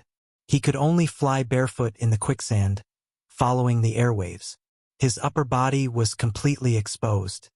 His strong muscles and strong physique made him a little proud, but his pride was soon drowned by the burning pain. Every inch of his skin was suffering, but the true dragon blood flowing in his veins protected his skin from being burned. What was even more amazing was that even his handsome short hair was not burned. Otherwise, it would not look good if he was bald. The whole process took about 5 minutes. He rushed out of the crack and turned into a flaming meteor, crashing to the ground. The location happened to be the lonely mountain in the sea of lava. As soon as Lin Muyu opened her eyes, she saw that she was about to crash. She hurriedly channeled her martial soul. The wall of the gourd touched the ground first, and she slid dozens of meters away with her body. As soon as she looked up, she saw the horrifying half-rotten face of the fire spirit ghost king. He looked at her while laughing. Finally, there's fresh flesh to eat again. Ha ha ha, that's great. Lin Muyu couldn't help but laugh. Are you sure you won't break your big teeth? You're courting death. The fire spirit ghost king suddenly waved his arm. The arm was hundreds of meters long, and it fell from the sky with a crash. Lin Muyu was shocked. This kind of magical power was really amazing. She hurriedly used the butterfly steps of falling star steps to dodge. The dust behind her flew up, and the whole lonely mountain was shaking. However, Lin Muyu also noticed that after the fire spirit ghost king's attack, there was no ravine left on the ground. What was going on? There seemed to be only one explanation. The fire spirit ghost king didn't have a physical body at all. The behemoth in front of her was just a soul form. However, even if she was hit by a soul form, she would probably die. Once she died, she would become a soul. At that time, she would be at the mercy of others. No, strictly speaking, she would be at the mercy of the ghost. Hua! The gale wrapped around the fire spirit ghost king's arm, and he attacked again. Lin Muyu hurriedly shouted, "7 luminaries, demon emperor, you still don't come out? Do you want to wait for me to die before coming out? Don't forget, there is nothing else here except this body of mine." This sentence was very powerful. It immediately made the 7 luminaries demon emperor unable to sit still. Lin Muyu opened the gate of Wuxia. In the next instant, the enormous figure of the 7 brilliance demon monarch burst out from the top of his head. It was still in the form of a soul, but it was a lot more arrogant. With his hands behind his back, the 7 luminaries demon emperor stood in the air, surrounded by divine light. He looked at the fire spirit ghost king indifferently and said, "Fire spirit, do you still remember me?" The fire spirit ghost king was stunned, and his face revealed a cold expression. "7 luminaries demon emperor? Ha ha ha, you actually hid in the body of a nameless kid. And you are so weak." In fact, the 7 luminaries demon emperor had been squeezed by the treasure refining cauldron in Lin Muyu's Ihai. His soul power was getting weaker and weaker, and he might not be able to defeat the fire spirit ghost king. Anyway, it was best for the two of them to fight to the death. Monstrous flames. The fire spirit ghost king attacked first, and his arms waved out monstrous flames. The 7 luminaries demon emperor was not easy to deal with. He raised his palm and directly used the 4th luminaries, and shouted, "For luminaries demon god cry." Ghosts and spirits danced in his palm, causing the sky to change color. Bang! With a loud explosion, the flames of the fire spirit ghost king were directly smashed. The palm power continued to fly out, shattering half of the fire spirit ghost king's arm. But because it was in soul form, it only damaged its soul power, and the arm quickly grew back. "You old thing!" The fire spirit ghost king's face was full of shame and anger. He moved his body on the ground, raised his arm, and shouted, "Heaven fire prairie!" Countless flames fell from the sky. The 7 luminaries demon emperor raised both of his palms, and his body was full of destructive power. He had a sinister smile on his face. Come on. 5 luminaries, 8 wastelands destruction. Bang! The flames soared into the sky, and Lonely Mountain suddenly trembled again. The entire 11th level of Purgatory trembled because of the battle between the two powerhouses. Lin Muyu hurriedly ran far away, so as not to be affected by the battle. He watched from afar. The power of the 7 luminaries demon emperor was indeed squeezed out by him, and he was actually on par with the 5 luminaries demon emperor. Very good. This was the effect I wanted. Goo goo. At this time his stomach growled again. He was not in soul form, and he would starve to death if he did not eat. But where could he find food in this purgatory? There was boiling lava everywhere on Lonely Mountain. Even if there was a living thing, it would probably be burned to death, and there were ownerless ghosts floating in the lava. Could it be that they were eating ghosts? He touched his stomach, and he wanted to die. Carrying the burning prairie sword, he wandered in Lonely Mountain, and after searching for a long time, the voices of the two powerhouses echoed in his ears. Flying fire sacrifice, I will kill you. 6 luminaries heaven and earth calamity. I will kill your whole family. Fire thorn heaven and earth. You are dead. 7 luminaries star transformation. Fire essence. You idiot. If you want to kill me, wait another 10,000 years. Among the voices of the two powerhouses, Lin Muyu quickly distinguished another sound. Goo goo. Goo goo. Damn, is this the sound of a frog? His heart skipped a beat, and he hurriedly carried the burning prairie sword and followed the sound. It was a crack between the rocks, and when he went in, he saw a frog with a fiery body. This frog was about the size of a fist, and it was much bigger than an ordinary frog. He had seen this thing before. In the Conquest game, the fire frog was a level 10 food ingredient, and it was very delicious after cooking. Catch the fire frog. Pa! His palm fell to the ground, but he caught nothing. The fire frog's jumping speed was very fast, and it was already far away. But this was not a problem for Lin Muyu. He just raised his hand, and the calabash vine broke out of the ground, instantly binding the fire frog. Walking forward, he cut off the fire frog's head and held its fat and tender body in his palm. Felt hot, but there was no water, so how was he going to cook it?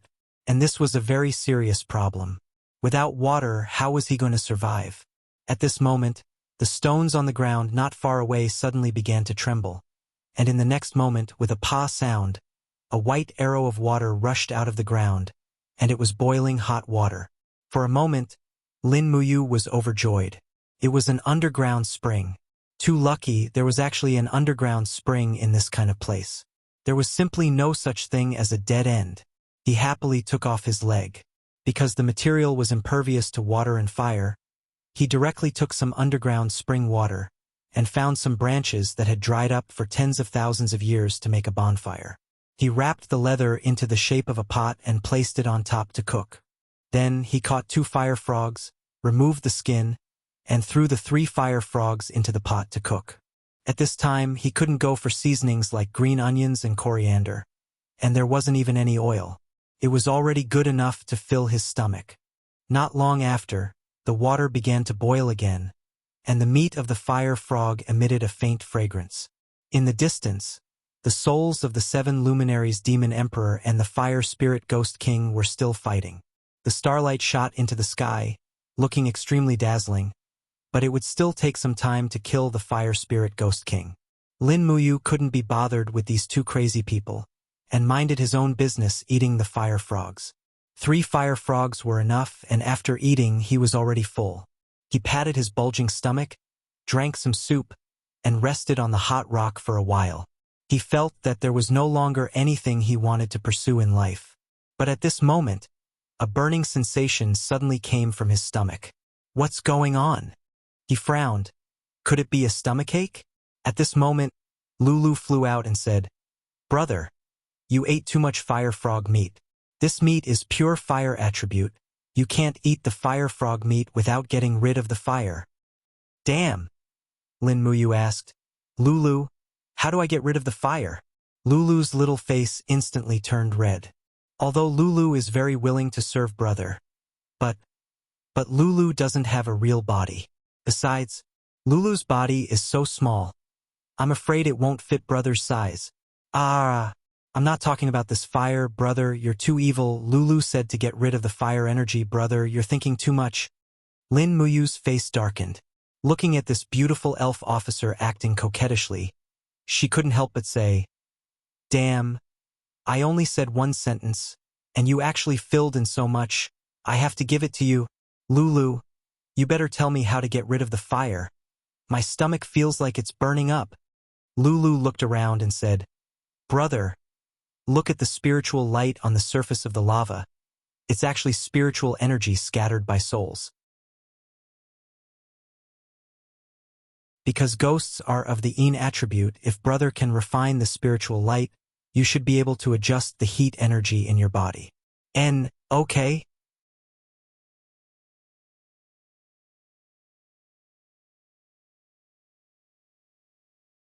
Chapter 119.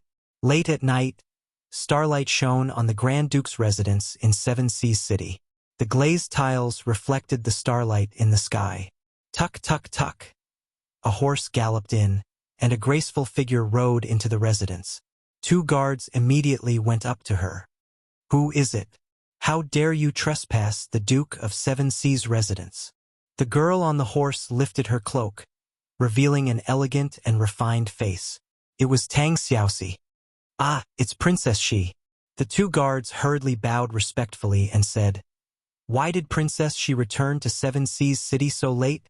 And there was no news at all. Tang Xiaoxi looked anxious. "Let's not talk so much.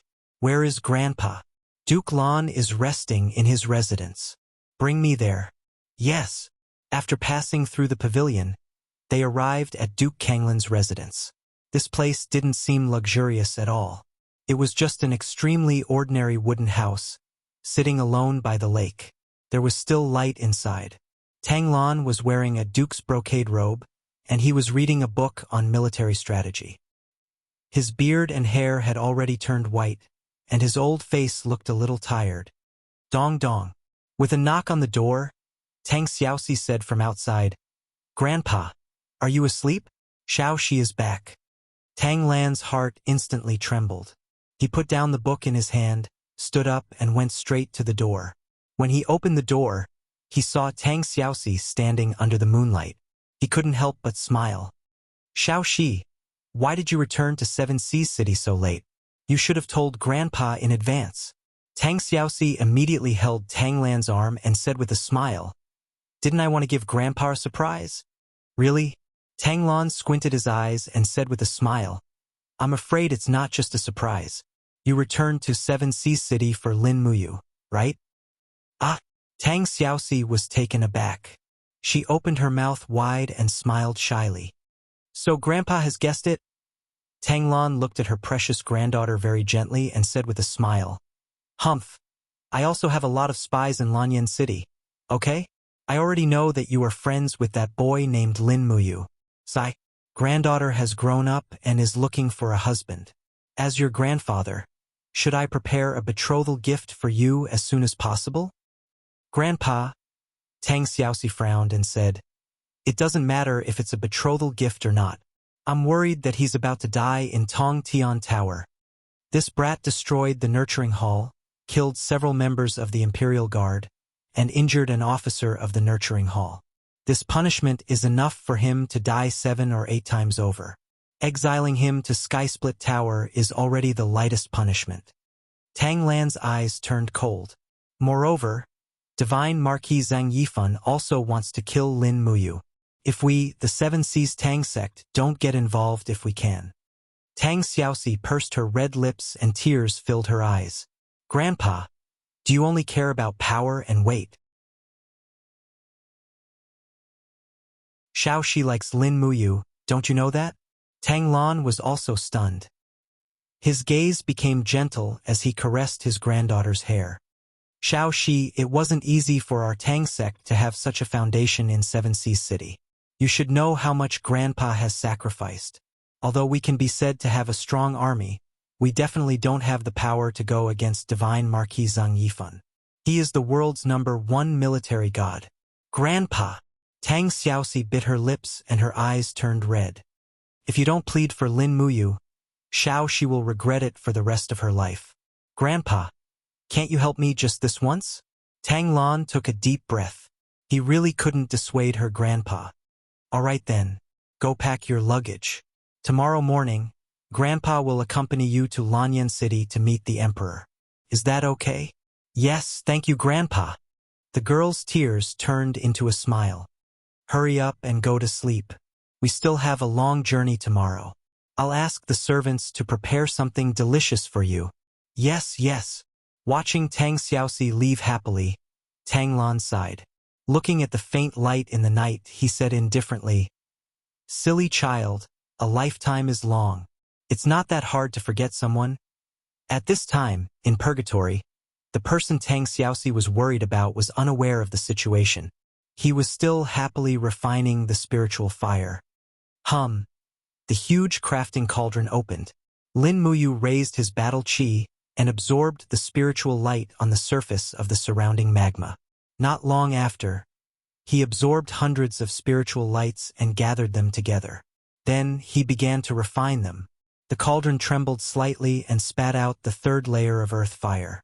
The spiritual lights danced wildly in the cauldron and let out mournful wails as if their souls were being refined. Not long after, Lin Muyu's forehead was covered in sweat. The materials in purgatory were indeed very different from those in the human world. At least, these spiritual lights were not so easy to refine. The repeated impact of these spiritual lights was a great hindrance to Lin Muyu and even caused him internal injuries. It took him a whole night to completely refine these spiritual lights. They turned into wisps of spiritual fire and seeped into the depths of the crafting cauldron. The 4th layer. But the amount was too little. It was not enough for the crafting cauldron to produce the 4th layer of fire. So, he continued to do this over and over again. In the blink of an eye, 4 days had passed. Swoosh, swoosh. Another few spiritual lights turned into flames and seeped into the 4th layer of the crafting cauldron. Finally, the entire crafting cauldron shone brightly. A strange feeling of fullness made Lin Muyu realize that the refinement was successful. Successfully refining the spiritual lights into spiritual fire allowed the crafting cauldron to comprehend the 4th layer of fire, spiritual fire. Looking into the distance, the 7 luminaries Demon Emperor and the Flame Spirit Ghost King had been fighting for 4 days and 4 nights, but there was still no sign of them resting. They were still fighting chaotically. Looking at the situation, it was likely that they would not be finished without more than 10 days. Lin Muyu leisurely put away the crafting cauldron and continued to catch fire frogs to fill his stomach. Counting the days, he had been in the Tower of Babel for 10 days. Not only did he survive, he actually transmigrated to the plane of purgatory. This inevitably made him a little proud. However, looking at the plane crack that was about 30 meters high in the sky, he was troubled. It was easy to come in, but how was he going to get out? After all, he could not fly, and the height he could jump was at most about 10 meters. Going back would be a very serious problem. Croak, croak. After getting the first fire frog, he went to catch the second one. Fortunately, the number of fire frogs in the rock crack was very abundant. It would not be a problem to eat for a month. In the end, he did not find the third one for a long time. Instead, he went deeper and deeper. In the depths of the rock crack, a scorching energy surged. He continued to walk forward and turned around a stone wall. Suddenly, he saw a patch of fiery red in front of him. It was magma deep underground, but it didn't seem like ordinary magma. There were invisible arms mixed in the magma, and there seemed to be ghosts howling mournfully. What the hell was this? Lulu said in the High. Brother, this is the flame of purgatory. It can be called purgatory fire. The intensity of the flame is slightly higher than spiritual fire. Brother can try to refine this kind of infernal fire and refine it into the 5th layer of the crafting cauldron. This way, the crafting cauldron should be able to play a greater role. Yes. He nodded firmly. After eating the fire frog, he immediately tried to refine the infernal fire. The refining flame he used was the spiritual fire that he had just refined on the 4th layer. The spiritual fire, under the enhancement of the crafting cauldron, became hotter and purer. This was the capital to refine the infernal fire. However, this process was not easy. There was no progress for the whole night. Instead, he was exhausted. It did not matter. He continued to work hard. Anyway, he had plenty of time. He counted the days while trying to refine the infernal fire. The 7 luminaries Demon Emperor and the Fire Spirit Ghost King naturally fought to their heart's content. After fighting for a few days, they were still fighting fiercely, looking determined to kill. Therefore, the entire 11th layer of purgatory was filled with an inexplicable sense of joy. After traveling for 5 days, nearly 5,000 people from the 7 Seas Tang sect arrived. They appeared outside Lanyan City in a grandiose manner. From afar, the Imperial Guard Feng Jixing had already led his troops to welcome them. 10,000 Imperial Guards lined up outside the city to welcome them. On the surface, it seemed like a welcoming gesture. In reality, everyone could see that the Imperial Guards were prepared for the arrival of so many people from the 7 Seas Tang sect. Feng Jixing, dressed in a white robe, urged his horse forward. He cupped his fists and said respectfully, General Feng Jixing pays his respects to Duke Lan. Tang Lan waved her hand and smiled. General Feng, you don't have to be so polite. Duke Lan. Feng Jixing asked tentatively, Duke Lan, why did you bring 5,000 cavalry to Lanyan City? Tang Lan replied, It's all for Xiaoxi. Sai, this child is too stubborn. I'm afraid that if I don't plead for Lin Muyu, Xiaoxi will definitely not want me as her grandfather. Tang Xiaoxi's face turned red. Grandfather, what are you talking about? Why would I not want you? Feng Jixing laughed. Since Duke Lan is pleading for you, then this general is willing to lead the way. Duke Lan, follow me. Wait, General Feng. Tang Lan pointed at the Seven Seas Tang sect cavalry behind him and said, "These 5,000 heavy cavalry will stand guard outside the imperial city. Xiao Shi and I will follow you to have an audience with His Majesty." Feng Jixing revealed a trace of gratitude. "Thank you, Duke Lan, for understanding Feng Jixing's difficulties. Haha, we are all important officials of the Empire. Naturally, we have to consider His Majesty's interests. Let's go, Duke Lan. This general will lead the way." "All right." When Tang Lan arrived at the Zetian Palace Hall, Qin Jin personally came to welcome him. This was enough to show how much the Empire valued Seven Seas City. After welcoming Tang Lan into the palace hall, Qin Jin smiled as if he had foresight. "Duke Lan, you must be here for Lin Muyu, right?" Tang Lan nodded. "That's right. Xiao Shi and Lin Muyu have a very good relationship. Sai, as her grandfather, I really can't dissuade her. I've really spoiled her rotten since she was young." Qin Jin couldn't help but smile. How could that be? Xiao Shi is exceptionally intelligent and kind.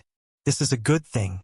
However, Duke Lan, Lin Muyu has already been in the heaven-reaching tower for 10 days. And there's still no news for now. Tang Lan said, "This old official doesn't dare to overstep his boundaries. I only hope that Your Majesty can shorten the deadline slightly and change it from 30 days to 20 days. How about it? This way, this old official will be able to answer to Xiao Shi." Tang Xiaoxi stood at the side and looked at Qin Jin with a burning gaze. "Your Majesty, please grant this." Qin Jin took a deep breath and looked at the group of officials at the side. He asked, "Duke Lan is personally pleading for leniency. Minister Zhang, Luo Xing, do the two of you have any objections?" Zhang Yifan's expression was a little ugly.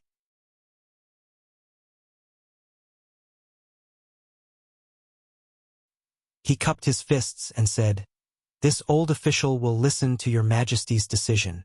Luo Xing also took the opportunity to say, "This humble official is the same." Qin Jin couldn't help but laugh. "That's good. Feng Jixing, listen to my command.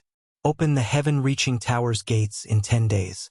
If Lin Muyu is still alive, then let him go and let him return to Zetian Palace Hall to await further orders."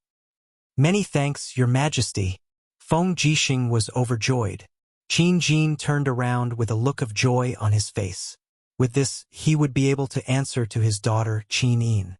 However, there had been no news from Lin Muyu for many days, so it was likely that she had met with misfortune. You're tuning in to the Journey of the Soul YouTube channel. Don't forget to subscribe and join us on this journey to catch the most captivating stories.